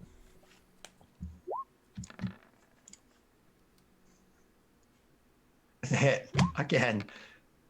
Did you apply the extra damage? Yeah, You I did. Beautiful. My slur hit a 26 and rolled 9. And then a 13, which I doubt is gonna do anything. 13's not going to hit. If my 14 didn't hit, yeah. If Basra wasn't in the way of its feet by always being under it, I would have hit it. I'm not under it. He keeps moving it. Hey, Shaw, it's your turn, sir. It's important to know you have 2 actions, not 1. And I also have advantage because it still hasn't moved. Cool. I'm gonna keep shooting it with Heartseeker. Hold on God, before you that's do the funniest that. moment you've ever had in the history of this channel. Before you do that, I just want to double check one thing real quick. On your first turn during combat, you've already had one. You have advantage on attacks against, so you already had a first turn. Oh, boo. We didn't roll initiative. That was gonna be my argument. Wait, is does that- haste give me advantage? Hold on. Nope. Darn it. So normal rolls. No rolls. All right. Unless you want a Heartseeker. I'll do one Heartseeker There you go. activation. Activation. It's a miss. Nice. It's a miss. All right. Now it's a normal roll. If you Mr. choose. Rock, who hasn't Rolled a 5 and a 6, which became a 12 and an 11, chat. Yep. And I'm about to roll a normal. They can see the numbers And on. it's still a miss. No, they can't No, see the whole thing's gone. Really? You can't even see the chat Yeah, window of roll I dice? need to redo. I need to close OBS down and reboot it completely. Really? Even for the roll dice? I lost all visual stuff beyond That's Zoom crazy. and I'm sorry. I overlay. thought you meant the 3D dice. No, Oh, I lost the dice window and I can't get it back. My apologies, chat. I didn't realize that. Otherwise, Yeah, I'd be yeah. explaining things. So the result of 10, you also missed with that second You should have attack. hit a 10, chat. He rolled a 4, but with his modifier, it's a 10. You've already used your bonus action and both your standards. You can just move now if you wanted to. He would first tell Matilda to stay back. Hmm? Well, wait, what does she have? Is she in initiative as well, or does she move with Tyler? Technically, it gets its own initiative, but we'll do. It's not a big Okay. deal. This combat, it doesn't really have any space to get up there anyways. That's with fine. everybody That's moving fine. away. Yeah, and I don't want Matilda to go near the stone golem. What? Why? Listen, I just got this dog. I don't want it to die. Okay. Can and I now use- it's the golem's turn, and there's only one person standing directly in front of it. I am not there. I am down the hallway. Yo, can I use meld into stone and like use this thing as like a stone mech? That sounds fun. From Why the don't we? inside? Why don't we first attack you? The golem, as it starts to move, instead of like swinging to punch at you, it literally just lifts its leg up and boots you in the chest, beating an AC of 29. That's a miss. I hit you for 23 points of damage as it boots you in the chest. That sends Thunk kind of like reeling back a little bit. And then as that was its right foot as it stepped out because it's manual. And then it reaches and swings at you with a fist to bash you in the face because it's southpaw. It's with its left fist. And easily beats an AC of 27. I do 22 points of damage with that hit. Still up, That's- baby. That's incredibly inefficient. I should have punched and then kicked. Yeah, maybe. I'm at 9. Also, 1 second. 9? Yeah, I can full heal like 2 or 3 times, but I don't really want to be doing that because that's just a waste of my turn. Yeah. Could you do me a favor, Michael? Yeah, Could you roll me? Because you're the only person technically within 10 feet of it. Others kind of hung back Sure. down the halls in either direction. Did it look like it took damage from my touch, by the way? I mean, if it took damage, it's not showing it yet. Okay. Make me a wisdom saving throw. Wisdom. All right. Well, if you're gonna make me roll any, that's the one I need at least. Well, that's unfortunate. I rolled a 3 plus 9 is 12. It starts to eep out as it's moving, a bit of like a dust, like as you imagine, like a mummy being exhumed, just kind of like dust pours out of it. As Thung inhales that dust, it starts to like attack his mind and ends up setting into a bit of a daze, like almost like you got way too high, way too fast, or he's almost got like the spins and kind of like seeing things moving like in slow motion, like hand, you know, as it moves by. On a failed save, the target can't use its reactions. Okay. Oh no. Its speed is halved, Okay. Yeah. and it can't make more than one attack on its turn. Okay. In addition, the target can take either an action or a bonus action on its turn, but not both. Can I still use concentrate spells? Yeah, you can concentrate. It's just if you Okay. you have no reactions, you move at half speed, and you can only do an action or a bonus action, not both of those. Okay. Okay. Okay. I will have Cool. to. I can manage. Okay. And actually, that's like the perfect way to hit Tyler. He'd be like, "I'll take my action." Fuck, you know. I got multiple now. So, anyways, so you're kind of like, as all of a sudden you're kind of like seeing yourself moving in like this weird, like really stone slow motion sort of feel. So that's its turn. That brings us to Syax, top of initiative. This thing looks relatively uninjured because it's just made out of a stone wall. That's not good if it looks uninjured after a crit. I have a bad feeling about this. Bad. How close is well, fuck it. I'm gonna throw up a wall of fire. Can I put it right in front of pointing outward towards the golem, right in I front? mean, honestly, it's literally because behind the golem. So I see, because Mike is standing. Yeah, you can have it so it kind of goes. Wait, to I the feel door. like he got punted maybe like 10 feet. It kicked him. It's a hallway, so it's the width of a hallway. It's only about 10 feet wide. But yeah, you can have it run, so it runs kind of down. Actually, set up like a ring, so it's like. Yeah, that's fine. I just want to Put a ring basically completely around it. encircle the dude so that all the You're fire fine. is just concentrated on him. You're fine. So, seeing Thonk just get kicked and punched, I'm just gonna throw up a giant ring of fire. Throw up Johnny Cash just straight. I'm gonna Ring of summon fire. Johnny Cash and throw him at the golem. God, I swear.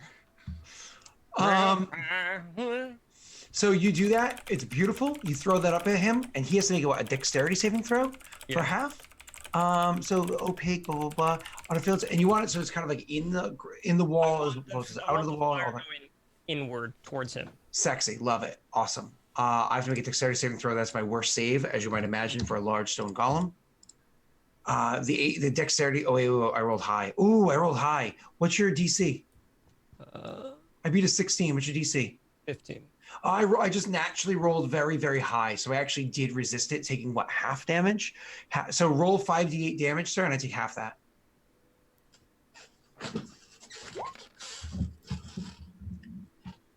Okay, thank you. So that's what, 14? Correct. Thank you. 14. Beautiful. Love it. After that turn, is anything else to your turn, Syax? Like, are you gonna quicken action cast like a I'm gonna firebolt or back some away shit? Even some more. I'm gonna Okay. just keep So distance. more or less, you bring yourself back to the end of the hallway as far as you can go while still seeing this thing. I imagine, yeah, I don't want to break line of sight, but I don't want to be anywhere near it. Yeah, you're kind of in a semi-confined space, but you're far enough away that this thing's not, you're not a concern to it at all. Not gonna rush me or anything. Yeah. Yeah, so you're right next to Beishra. That's fine. CX didn't want to fight this thing to begin with, so. All right, beautiful. After that is going to be sorry, Beishra, your turn, sir. Is it? I thought it was. Oh no, Thonk's turn. You just got your butt whooped. Thonk, what do you do? Also, I do Yeah. want to say, if Thunk is in a bad area of this, I'm just gonna careful spell, just to make sure he's okay, where he's not gonna get burned. But I'm reading an ability. I'm sorry. I'm trying to figure out something real quick. You have the ability If to. Thonk tries to engage you in melee, he's gonna have to step up and. Store creature. would my careful spell still work if he was to like go through the fire? Yeah, that's fine. If you want to spend a point for that, sure. I'll I probably have to just spend a point for that, or Yeah, you spend a sorcery point. drop an ability. cast careful spell? Yep. Pop it in chat if you need to read it or whatever. Spend one sorcery point. Yeah, that's fine. To cast him, to make sure he's safe on it. All your friends. Okay, that's fine. So I'll do that then. That's how that works? Huh. That's kind of lame. All right. Well, That's casting as a first level spell. Yeah, that's it. So One, Thonk two, used healing ward. Is that what you're doing? No, he's contemplating. yeah, I'm trying to. I was because it has an equation in here, so I was trying to see what it's gonna roll. I guess I'm just gonna have to do The cure equation wounds. is more or less a number of d4 equal to, I think, the cast level or some shit like that. So I'm just gonna use cure wounds on myself. sure, So as your action. yeah, I'm gonna do. I guess I'll do it at second level. Sure. Beautiful. Throw it at me, boyo. That's, wow, I snake eyed it. 2 1s. Yeah. That's rough. That is Cure rough. wounds worked for 12 points. Shit. That's not so bad. That's I not mean, so it's still bad. not terrible. It puts me up at 22 And that's Thonk's whole turn as of right now. Weisler. or 21. I'm gonna keep Eldritch blasting this thing. I think. Sounds sexy. Love it. Wade rolls a 1. Wow. Natty 1. It was on a 19. Three You know, ones because in a we row, allowed- baby. We allowed fumbles into this game. Not my request, yours. We allowed fumbles into this game. No, Who's I the didn't think we did fumbles on this one. It was the other one that I'm in that we did fumbling. Oh shit, you're right. Never mind. Continue, Wade. Okay. You're lucky. Unfortunately, you. A 1 and a 4, Wade, roll Chad. I up. rolled a 1 and a 4, so I got a 14 and an 11. Oh, thank you for reminding me of that, Wade. So unfortunately, because the fire in the way, it's kind of like the roaring fire makes it difficult to see your target, even though it's a large stone thing. It's hard to line up as it's like moving and whatnot, and try to kick Thonk's ass. Your attacks miss. Beishra, it's your turn. I'm just gonna keep far away and shooting at it. Okay. I'm not gonna activate. He's just gonna do it. Does the firewall count as an enemy that's near it for me? No. No. Do I hit with the 17? Do you think you hit with a 17? I mean that's my AC, so I would hope. Well, my AC right now is 19. I would think so. You miss with a 17, sir. Oh. Uh-oh. Roll again for your second attack, Oh yeah. because you're hasted. I keep forgetting about that. That's a hit. Here, take this. Ooh, 11 Nice. points of damage. That's not bad. Thank you. I don't get sneak attack. No. Dang it. None of your friends are adjacent to it, otherwise they'd be in fire. It's the creature's turn, and because it begins its turn, I believe, a creature that takes the same. No. Create a wall of fire, opaque wall on the will. Each creature that must dexterity saving on a failed saving throw on the side of the wall. For each time it ends its turn there. Okay, so if it stays within the fire, it's going to end its turn. The problem is it can't move out of the fire. If it wants to continue fighting Thonk, it can't move out of the fire because the fire is designed in such a way that it's either going to be standing within the flame itself, so it can hit Thonk, or it's going to be standing within the ring of heat itself, so it can hit Thonk. So unfortunately, it's just going to stand in the fire, which is bad for it, good for you. It's going to attack Thonk 2 more times. Are you ready, Thonk? Oh. Oh, my chance to hit's beautiful. I love it. Yeah, I'm just gonna go down. Yeah, it's like a fucking. Well, I'll go down to 1, and then I'll stay at 1, and then I'll go down. I'm just gonna have to step away. Don't do Wait, I that. thought you were outside of the Ring of Fire, I am It outside is. of the Ring of Fire. but it can reach him. I imagine he has like a 10-foot reach. It's first, yeah. But so there's the thing. Imagine a wall of fire. He's outside of it. This other guy's inside of it. It can definitely reach 10 feet, no Does problem. it get hurt from punching through the fire? It gets hurt by being where it is. Oh, And it's going to take that damage at the end of its turn. Thonk, I beat an AC of 28. Yes, I of course. punch you for 23 points of damage. Okay. Then I beat an AC of, this is kind of a sad roll, 18. I mean, still hit me, so it's all right. And I hit you for the total of 19 points of damage. All right, I'm at 1. So yeah, I get you're, brought to 0, then bump up to 1. and then you punch in the head again, which brings you back there. Because 23, I think you had 22. Yeah, health you're before. right. You're right. It was 23. Yep. So I think that knocks you out cold. Yep, I'm unconscious where I lie. So you're currently unconscious where you lie. However, at the end of its turn, Syax could roll 5d8 damage. Do you have to do a dex saving throw, or is it no? I think if it ends its turn there, automatically takes damage is what it says. Let's confirm that. A creature that takes the same damage when it enters the wall for the first time or ends its turn there. Same damage does mean just saving throw though, so I will take the save. As I said, I thought you had to make it no matter what. I mean, honestly, like let's be serious. I roll horribly, and I beat an ace. I beat a 15. Ooh, a 15 works. So actually, I take half damage again. Roll your damage. Great. It takes 13. 12. I think it's a lesser. Darn it, 12. Yeah. I rolled a 25 bits of damage, chat. Yeah, 25 damage, guys.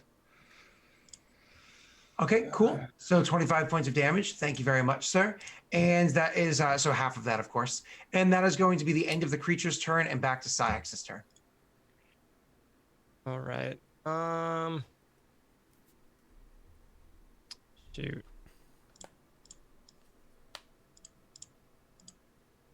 Imagine if this thing did not get the drop on you. Or imagine if we didn't get the drop on it. Is that what you're saying? That. Those are the words I was looking for. Yeah, you said it backwards, but I did. think I I said knew what you it meant. backwards and incorrect. About how far am I from Thonk? You can get to him within a movement. Okay. So just, and then I can use like an attack? Correct. Not if you do something with Thonk, though. No, I'm going to do something with Thonk. I'm going to run up to Thonk and I'm going to fire step. I'm going to hold on to him and I'm going to just bring him back to like high form. Clever. Ooh, beautiful. I like it. So you're rushing up to Thonk and you reach down and grab Thonk saying, what's the word you say? Flame on! No, heating up. Fire boots, go! Boop. Okay, Go, so go, it's not fire fire step. boots. Since it's your first time doing it and you can teleport even further back than you were originally, but probably would just go back to where you were, describe it for us. I actually want to go back towards Wade because Yeah, I know same Wade. direction. Everybody's in the same direction. Yep. So CX will run straight up to the wall of fire, looking straight at him. Gonna grab, and CX is gonna just get as low down to the ground as he can. Put both arms around Thonk's body, and then slap the hot ground as hard as he can with one of his feet. And he's just gonna explode with fire, kind of like a smoke bomb, just explode with fire. And then he's gonna be way back, further than where he was currently. That's sick. Badass, loving it. And so you just kind of get like ripped back to where you were, which is beautiful. Roll me. You did this just as a 3rd level spell, so roll me that 3d10 damage, and I have to make a Constitution saving throw, which is actually one of my best saves. You don't say a big rock creature. yeah. Con has is good its con. best. Next thing you're gonna tell me is this thing has DR. Apparently has an AC of 18 or something. I don't know because the 17 didn't hit. And so it of course makes. I rolled a 16 bits of damage, chat, for my rolling 3d10. My bad. Yep, you did. I rolled 16. I'm going to take half of that, which is 8, which is still Adding up. Considerable amounts of damage, but my main objective was just to get Thonk out of there. And you did so successfully. Do you do anything else with your bonus action, or are you done? I would Thonk, death stand. save. I would stand in front of Thonk, so I'd kind of put him behind me, closer to Vicelor. So there's. Oh, that was almost a 20. Oh, you guys, if you could have seen it, it literally bounced onto a 20, then kind of like hit the wall and bounced down to an 8. So Wait, instead of being a quick question. stand-up fighting, he's 1 death point. What's up? Why did he pass out? I thought he had 1 health point. No. He went I down punched him twice. into unconsciousness, which left him at 1. Then I punched him into unconsciousness afterwards. I only get up at one time. Yeah. Oh, So gotcha. For people in chat wanting to know, my spell is Thunder Step. We've modified it to be Fire Step. Okay. And Vicelor, it's your turn, sir. All right. I like those failed checks. If you could do that one more time, that'd be great. Also, with me dropping off Thonk's body, CX would kind of yell to Vicelor, anything you can do to help him, kind of a thing. Because I don't have potions. I don't know if you guys still do or anything like that. You'll I see. don't have any potions, but I can spare the dying Thonk to make him stable. Okay. Okay, So you're gonna do I'll that? And I can't do anything else if I do that. Cool. So you make him stable, so he's still good. Beishra, it's your turn. That means he's no longer making death saves, right? He's okay. So you can delete your death save, Thonk. You're okay. You got to use Spare the Dying, Wade. No, Look no, at don't delete it. Don't delete it. If you get hit, you automatically take 2 and it kills you. All right. By melee. What the hell's the point of spare the dying? It stops him from having to roll. Yeah. All right. Beishra, obviously paying attention, is going to pull out his standard healing potion that he still has. And how far away is CX? I thought CX and them would all be. He teleported back to you. You guys are kind of all grouped up because you're in a tight hall. You kind of all grouped up down at one end of the hall while Thonk was at the other end. You're not that far from Vicelor. So- You guys are all right next to each other. So for my action, he's going to pop it open and pour it down Thonk's throat. Regular healing potion. Glug glug, bitch.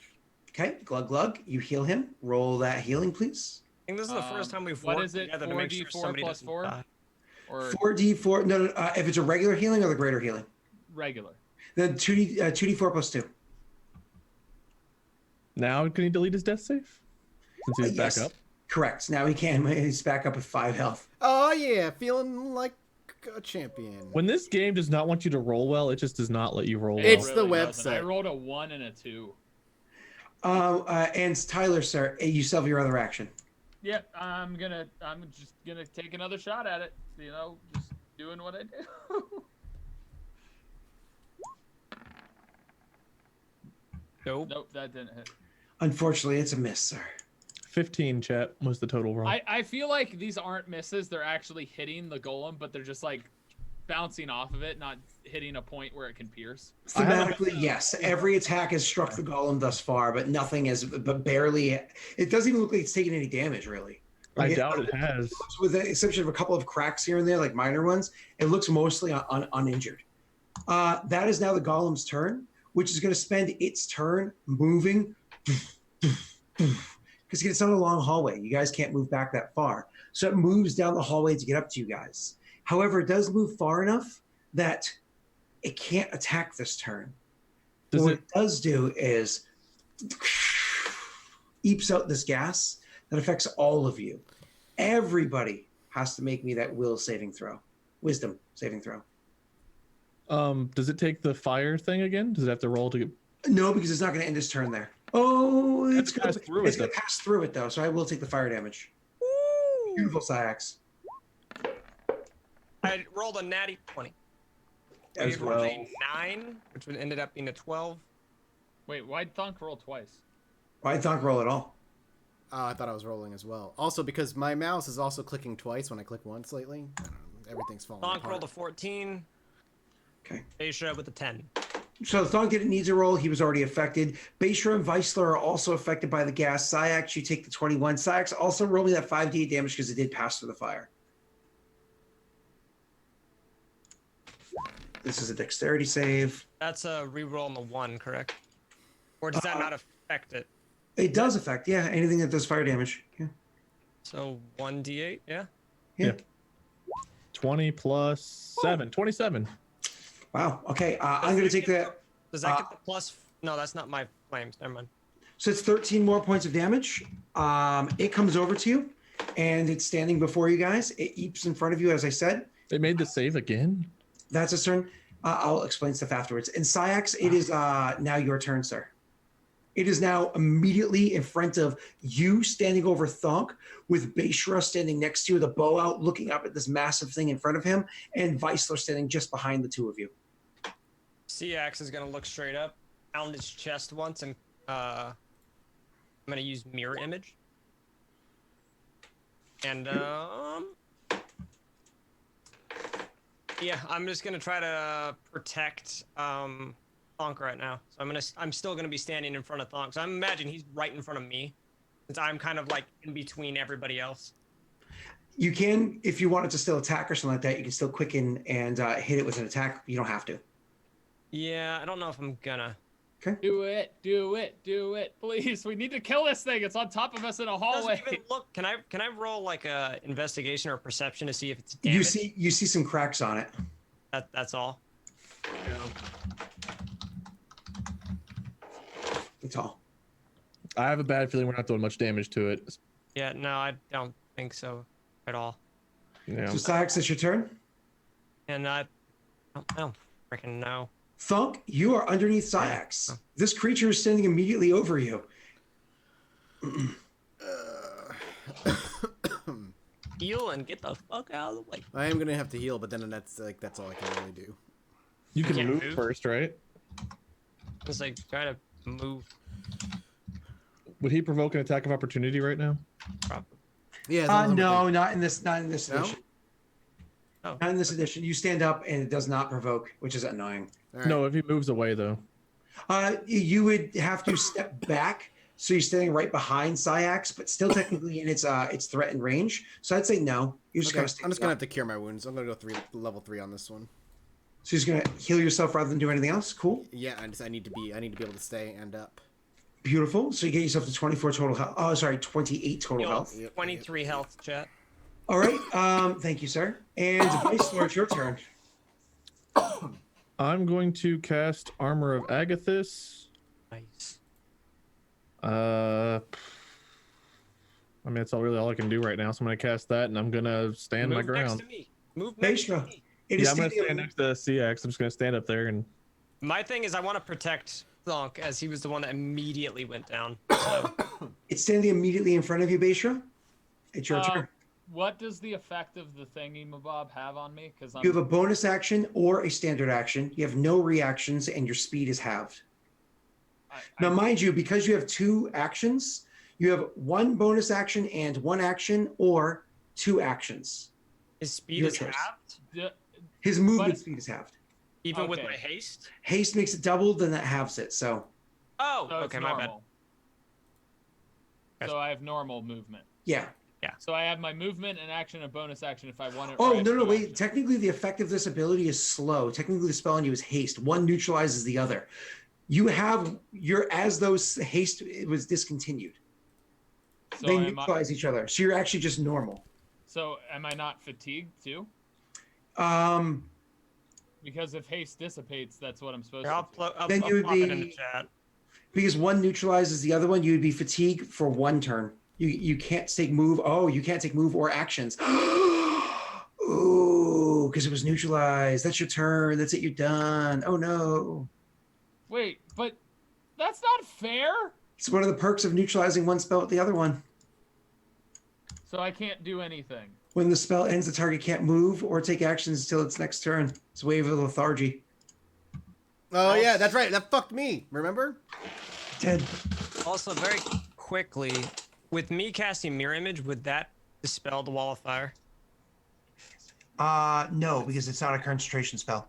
Oh, okay. So Duration the spell. Wall of Fire is still going. Correct. Okay. Would I have to cast Wall of Fire again to move it? Yes. Beishra would tell Matilda to take off. Run. Yep. Gotcha. Okay. So now it is the big golem. So I honestly, I'm surprised you guys didn't attack this entire round. That makes you really happy. I was like, sweet. I'm excited because I get to, it's smashing time, or what does it say? It's hammering time? No. Clobbering time is Clobbering time! his thing. I couldn't attack. Hulk smash is Hulk. Why did nobody attack? We all had to do I'm other things. protecting Thonk. You didn't. Oh, all right. Hey man, we brought you back to life. Why didn't you attack? I couldn't. Well, same here, asshole. We had stuff to do. Well, the only person who could was CX. Beishra, I hit an AC of 17 Great. for 19 points of damage. Why can't you roll like that against me? Why the hell is it attacking Beishra instead of us two that want to like get hit? Yeah. Beishra standing immediately in front of it. I thought we stepped up. We I really stepped stepped up to get in front of it. everybody. To Yeah. like, Yeah. CX and Hold- Weisler did stuff. Hold on. And then, because it's smashing Beishra, and then it's going to share the love. Don't you worry. Good. Better. And then it's going to turn over and it's going to attack at you, Syax. Because it's 10 feet wide. Beishra is right there and Syax is right there. And then you have, as we already said, Weisler is in back and Thunk step. No, I stepped up to be right next to CX. yeah, he But, did step but up the right two of next them to are me. already, it's Then Beishra's behind me. well, it's Yeah. away. Yeah. But I'm going to reach over you and punch Beishra. DM is meta-ing us and trying to avoid getting. Okay, so and then its second attack is going to be against you, Syax. Roll to see if I hit you or one of your little poofies. You hit my poop. Listen. Oh, sorry. I meant to unmute you, but I muted you again because you just did it yourself. Is it a poofy?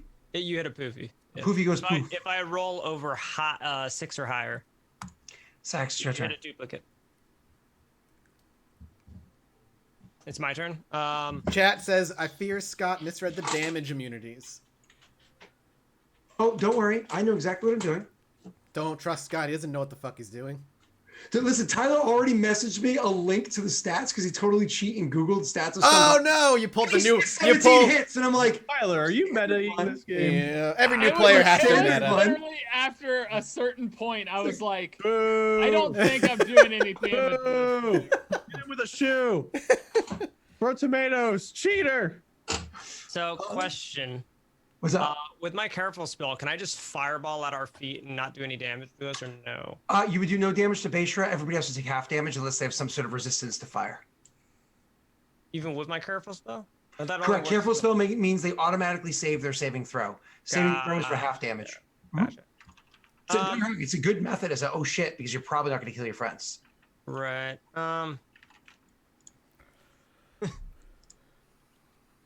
I'm gonna fire step again. But this time I'm gonna teleport Wade and I way back to where it spawned or where it started. So we're way behind.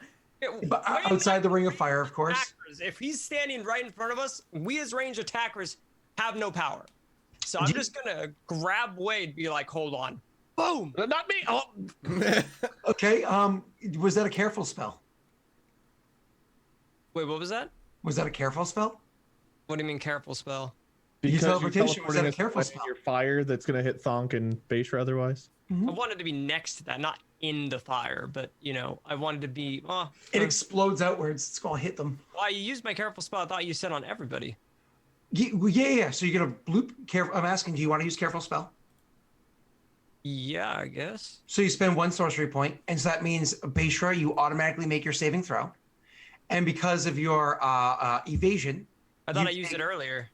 you can use careful spell. Yeah, you use it on the flaming the wall. Right. Oh, I have to use it again. Gotcha. Correct. Every time you use a cast a spell. Then I'm just gonna shocking grasp him then. Fuck that. Oh, okay.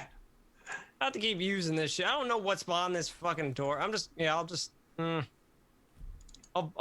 Burning hands is probably better, so I'll just burning hands him. That's also safe. Yeah, I'll just zappy zaps him. Okay, give me 1 second. Oh, so there's your damage right there. Oh, you did this as a 4th level spell? No. Because usually burning hands is what, 2 or 3d6, and you have just- 5d6 there. I just pushed the button under my hit dice, and that's what it rolled it for. That's Why do doing we- a high level spell for you. No, it's a level 1. No, level 1 spell doesn't do that. If you look at Well, I'm just clicking. everybody, just so you know, it's rolling 5d6 for him, which is where the conversation's Do coming you from. want to check it? Because It's supposed to be 3d6. At second level, it's 46, and at third level, it's 5d6. it's not even asking me, do I want to cast it at a higher level? All I did was I just pushed it from. Bikes didn't ask him either when he was trying to heal. Yeah. There we go. So there you go. Try it. Do it now. I think roll 20 just takes off our sheets and fucks with it after every This is session. annoying. So it's 14 points of damage. I get to make a saving throw. Give me 1 second. Okay. I rolled a natty 20, so I make the saving throw. Jesus Christ, you've rolled so well, and we've rolled such shit. The I'll algorithm explain is why balancing. afterwards. So I'm gonna take half of that. Oh my god. And you do your burning hands. Do you do anything else on your turn, sir? No. I Okay. don't think I'm not gonna. I was thinking about quickening, but I want to save my spells right now. Thunk, it's your turn. All right. You're up to the health that you are. You're 10 feet away from it. Okay, I'm 10 feet away from it. Curiously, am I still affected by the stun spore garbage? Correct. Okay, if I do an action, can I still move after? At half speed. That's fine. I want to move even less than half speed. Here's the plan. I'm going to cast Spirit Guardians. Throw that out there. Basically, the first time it enters into the Spirit Guardian's range of 15 feet on the beginning of its turn, it takes 3d8 radiant damage, and the plan is to continue backing out of its range just enough so that it has to keep entering the aura every turn, taking 3d8 damage by getting near me. Beautiful. Now, if you do choose to step back, that would be stepping out of its threatened area. It would get a reaction attack against you. I might not move until next turn then. Am I the closest No. thing? Syax on. is between you and him. What's up? Yeah, I was gonna say that. Would that give an attack of opportunity? It's not right next to it. I'm within 10 feet, and that's Yeah, its yeah. reach. It has reach is reach. 10. It has a reach. This one does. It's a big boy. It's a big Yeah. lad. So then I'll probably not move then on the first turn, and maybe drop a heal on the next turn and then move if it's still standing. But it's still gonna move at half speed and take 3d. Is it moving out of this aura you play? I summoned it. Or the aura is on me, and it moves with me. Right. And then So at the beginning of its turn, it's immediately going to have to make a save. Okay, so it doesn't. So in a moment, this is going to happen. Once we yeah, get around to basically what you actually end up seeing is like there's a brief glow that comes from my seared iron mark on my chest, and then kind of out of the shadows flitting are little demonic creatures that kind of come crawling out of the cement and out of the floor and start flitting around in bizarre areas. There are demonic, not devils, right? Correct. They're demons.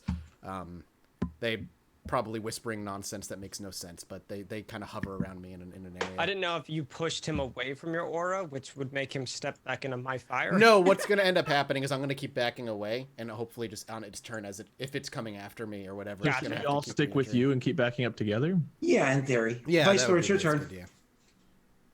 Where am I relative to Thonk? No, we're all together on the same side anyway If right you now, guys right? want me to try to arrange it in a way that looks Thonk nice is and pretty, behind hold on. us. Let me give me We're 1 all second. together because we didn't teleport away, right? Because we Right. did Yeah, this. I didn't do that. No. Okay.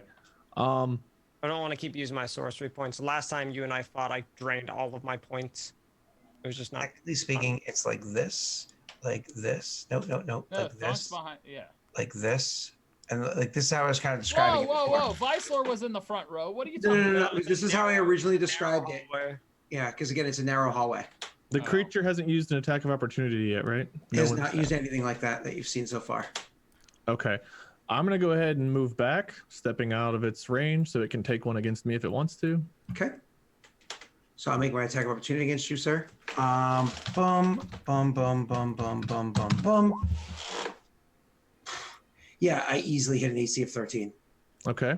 17 points of damage. Good. You take 20. Describe what happens to it. So, Vice Lord cast Armor of Agathis, and seeing Thonk get pummeled was like, well, if I'm going to take hits, at least I can dish some back. So, as he steps back, you see the stone golem make an attack, and it should have just pummeled Vice Lord in the chest, but instead it hits this like just wave of cold, and you see just like the ice almost forming on its fist as it punches. And as it probably recoils back, and Vice Lord is still probably knocked back a step just from the sheer force of the hit, Vice Lord backs away, and I don't know how cold damage affects. As the ice continues to spread inside all of the cracks, making them grow larger and larger, like anybody who owns a house has had to deal with in their front walkway.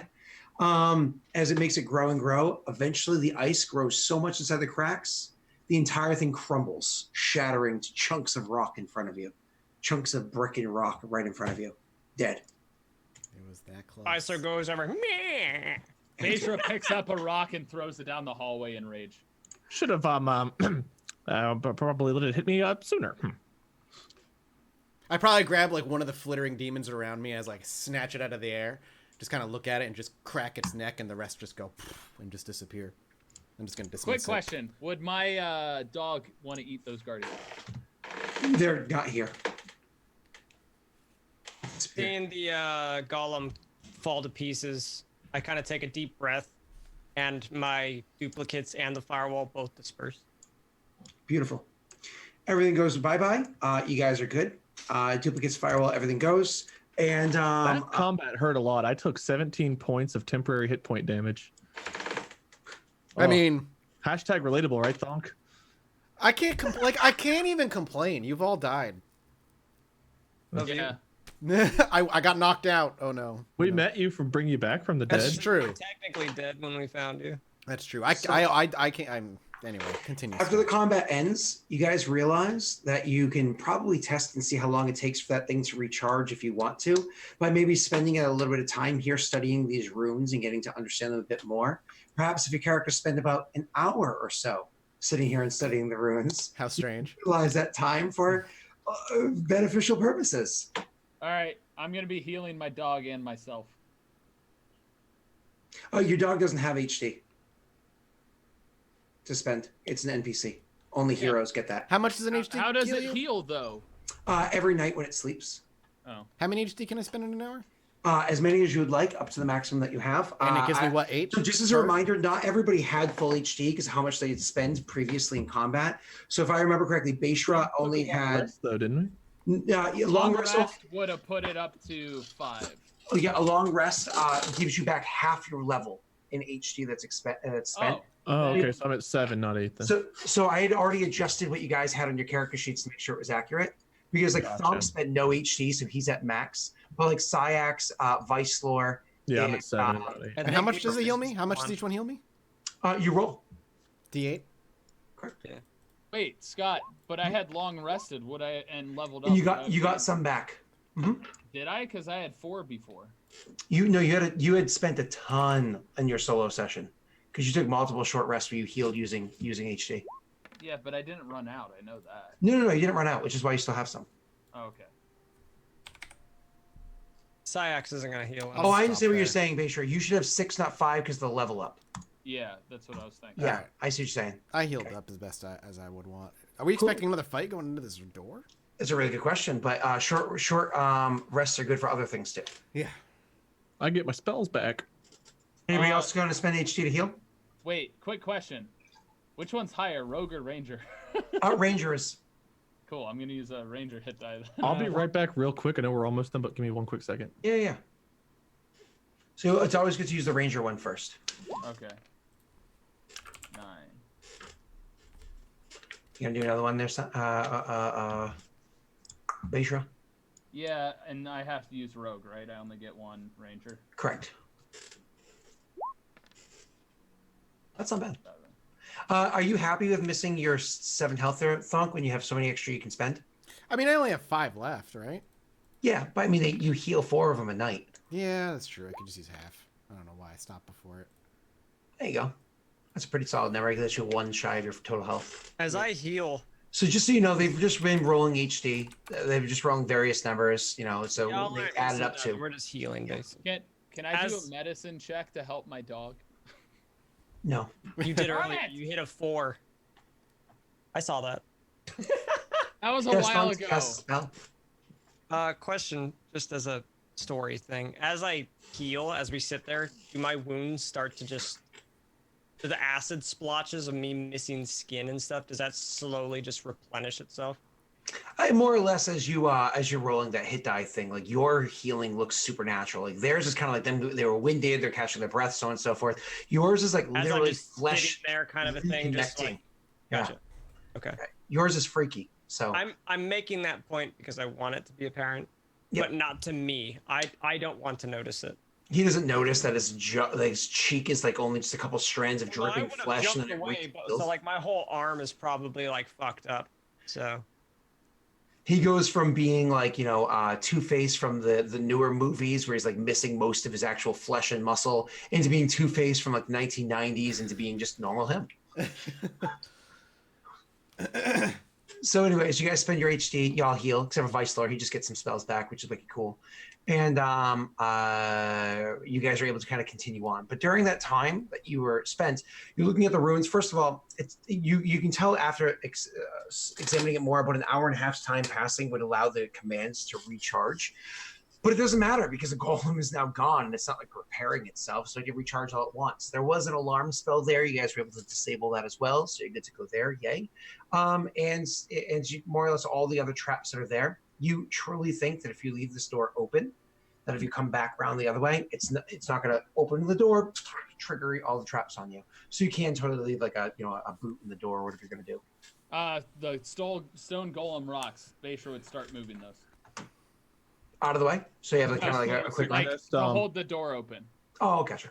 Eisler would suggest, Thonk, perhaps we should have a guard down here as we're leaving an entrance into the library, open for the duration of our departure.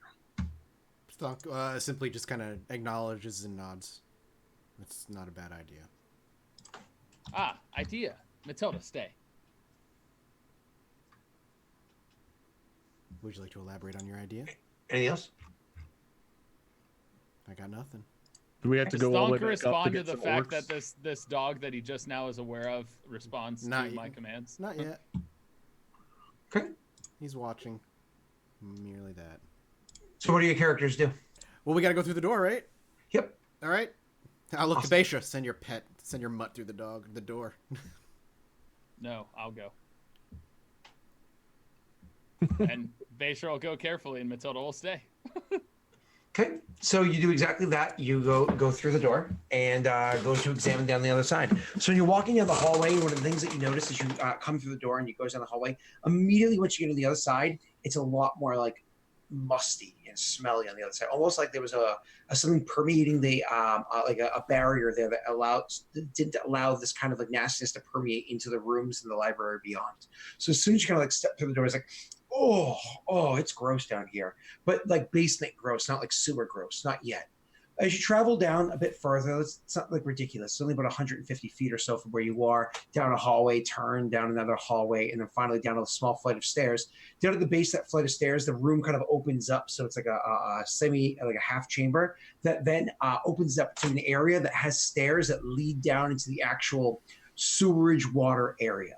And you can see it's just an open pool of sewer water. Now, it's not like there's floating chunks of turds or anything like that inside there, but it definitely has like, film kind of like over here, like an oily kind of section over there. It has different kind of colors to it. As you imagine looking at just very filthy water underground under some torchlight that's in the room, because it's magically created torches that are always burning. That's inside the area. And the smell is... Sorry. Basher grew up in a swamp. This is fine. This feels like home to him. It's clear. Just smells bad. He actually probably followed shortly after Basher goes down alone. Yeah. I think we'd all follow once he said clear. Yep, same. So you guys all make your way down into the areas. It kind of like opens up, and realistically, this is the only room in here. There was another doorway that opened up to another room. This room down here, at one point in time, looked like it was an area that held the supplies for maintaining the sewer area. However, the tools are all old and rusted from the humidity, from like the moistness of the area down here. All of them are rusted or whatever, and there doesn't seem to be anything to maintain. Like I said, the stairs just go down into a pool of water. There doesn't seem to be anything there. Is there like a depth to the pool of water? Like, does it seem to go straight down? So the stairs go down, and it's too murky to really see in. What were you saying, Sax? I mean, Vaishra? Basher lights up his lantern, revealing, just using it as a regular lantern.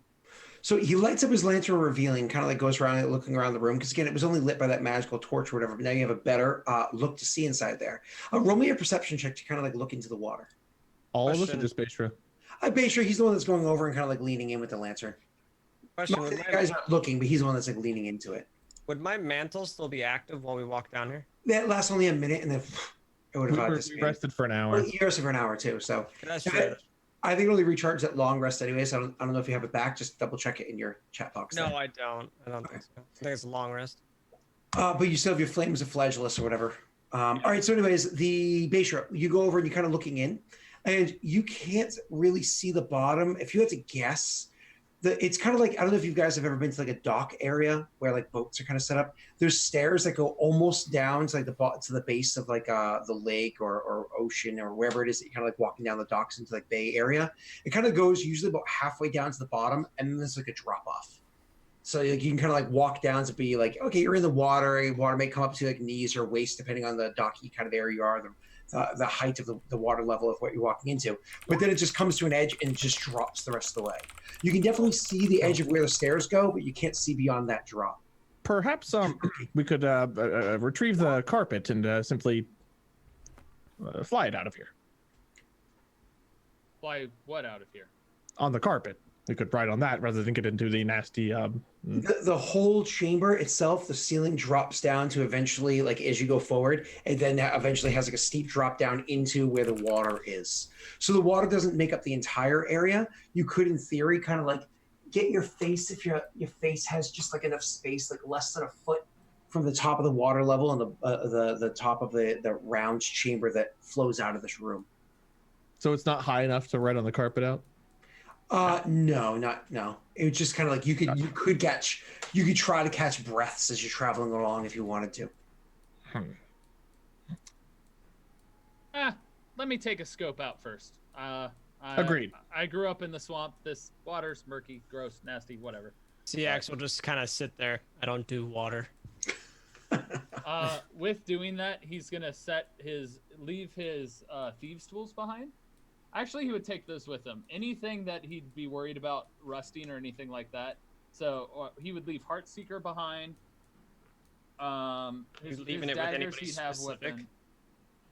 He's handing these to CX, by the way. You probably take your cloak off too because it's going to give you drag. Yep. Probably knock off boots if you're wearing them. Yep.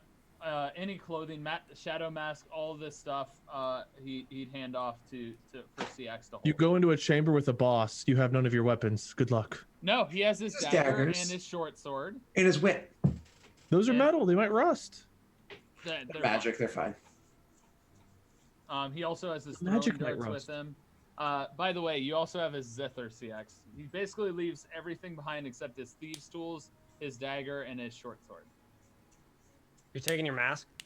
No, mask is off. Mask is staying with me? Okay. Yep. So you take off all the stuff, you unadorn yourself, and you walk over to the edge and you start wading into the water a bit. Carefully while paying attention. It's cold. You can feel the cold, but that doesn't bother you. Mm-hmm.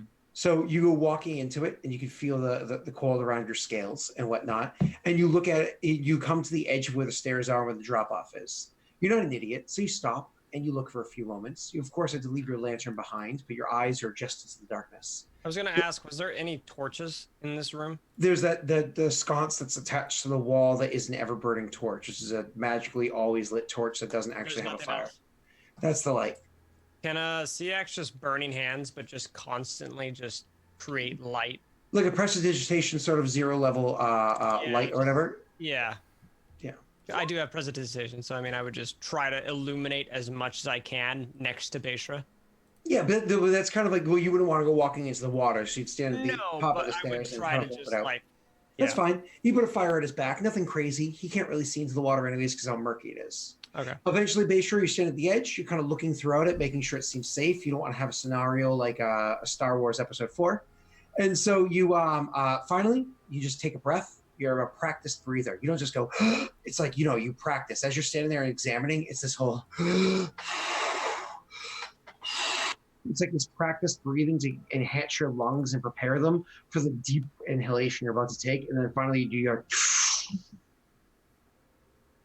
and you take one step off and drop into the water, allowing your head to drop below the surface. Now your head's drop below the surface, you blink a couple of times to allow your eyes to adjust. And you notice that while the bottom of the stairs to the platform that you were just standing on, while that's about 8 feet, like height-wise, like altitude-wise, 8 feet lower than the base of the stairs, the top of the stairs where your friends are. So you're at the top of your head's kind of like underneath where their feet are. Stepping off this ledge, it realistically only drops down another 15 feet or so. For you, that's not that bad. For somebody like these guys, trying to swim that deep underwater is a lot of pressure on their domes. That's nothing to you with your scales and your bone structure. You easily can swim comfortably underneath there. And so you do. You swim down to the bottom and allow your eyes to adjust, and you're kind of like your third inner lid to kind of take over and everything. So you blink a few times, and you can kind of see through this murky water to a degree. Roll me a perception check, sir.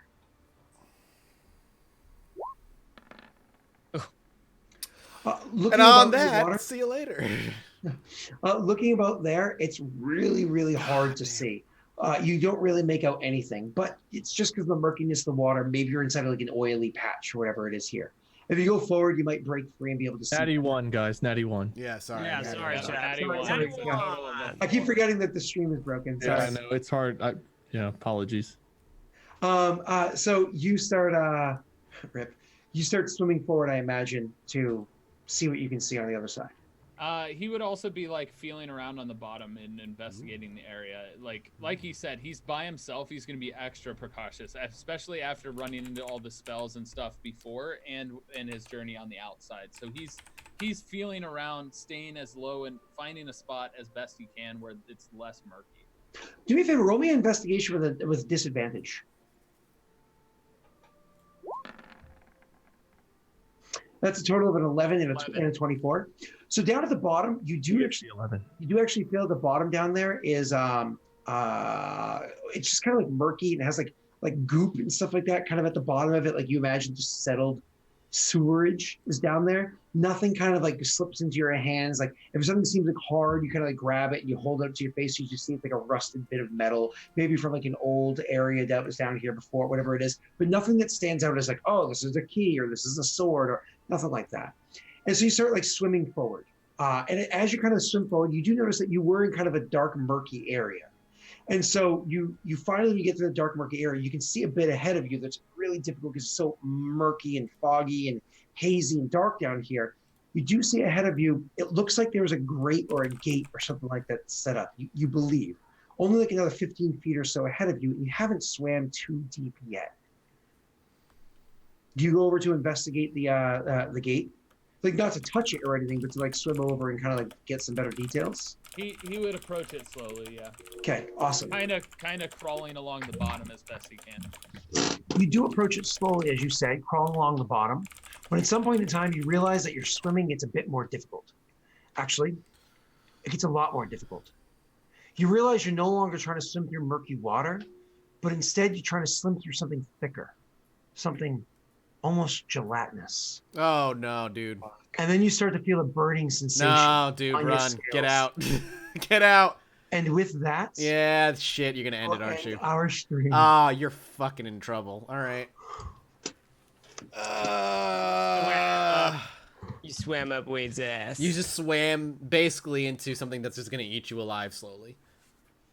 But you'll learn all about that as you make your rolls next week. Thanks for watching, everybody. We'll be back tomorrow night with Dark Sun, myself, Scott, Wade, and the newest player, a man by the name of Jake. He's a good dude. Doesn't have any online presence, really, but he's on Scott's show over at twitch.tv/DaleRick, so you can always check out what he's got going on over there. But we'll go around the room. People will say what they got going on this week, where you can find them. And we'll start with the man being eaten alive, little to his knowledge. I hate and love having like 20 years of D&D experience and playing with these people. I hate the fact that when I need a good roll, I rolled one good roll, and I'm pretty sure, based on any information I have about rocks, arrows don't do anything to rocks. Right. But I mean, Basher's gonna attack whatever exists. So. I mean, honestly, you fucked that thing up. You were doing a lot of friggin' damage to it. I won't lie. Kevin Chad is right. At least you didn't swim into poop. You will just become the poop. It's different. So anyway, my name is Tyler Scheid. You can find me on all social media as Apocalypto_12, especially here on Twitch. And if you want to see me on YouTube, it's Apocalypto12, no underscore.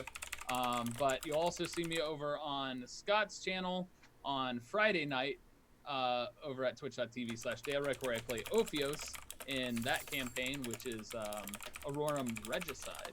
But other than that, I'm here as Bashra, and I stream on my own and tweet stuff out and do all that jazz. And all that jazz. Sweet. And we'll who's more important here? Pat. All right, Pat. I like Pat. I like Pat too. You talk about Wade, you're mega important. Yeah. You're all the important. I'm Patrick. I'm not being eaten by a giant poop monster this week. It seems karma's getting to all of you for killing me. I'm joking. I protested more than anybody else. All I see is slow conversion therapy for all their. Tyler's three of right. you. I was on board with Scott murdering you 100%. No, he protested too, but I protested more, vocally at least. You're the better protester. You get my gold medal for best You protest. guys made it so I can't die. That doesn't do anything if I get eaten though, but I'm CX every week here. Tomorrow I'm doing my final episode on Maggie's channel for Jasper Jinx. Other than that, Borderlands 3, mega excited. Yeah. This Friday, slight plug, I'm going to be raising money for Able Gamers all day. So it's going to be a fun time. Hop on by, twitch.patrickstatic. Hell That's yeah. me. Twitch.tv/PatrickStatic. We're helping disabled gamers be able to game. That's So, awesome. That is really cool. It's cool that some of the cool new like remote styles and whatnot they've invented. Oh yeah, they've got the Xbox official adaptive controller, which is mind-blowingly cool. It's super cool. I love that they're doing that. Or how about Elon Musk's Cyberlink? You know, you can get like so you can control a Xbox controller with One your day. brain. One day. Brain. You never know. Yeah, it'd be like, oh, I'm sorry, you use mouse and keyboard? I just think Dude, it. I just think. Speaking of thinking and making it happening, that's Vice Lore's whole thing. Vice Lore. Yeah. That's me. That's me. Wade, where can people find you this week? I'm streaming on Twitch, Minion777. Tomorrow night I'll be here from Dark Sun playing Mortifer, who, much as I love Vice Lore, Mortifer is my first love. There's always gonna be that spot for like that first character you connect with. That's James for me. I'm with you. Yeah. Yeah. Mortifer is Anybody Mortifer's knows. Vice Lore's great, but Mortifer is the best. I'm hoping to play some Borderlands this weekend. I'm also trying to finish up Days Gone.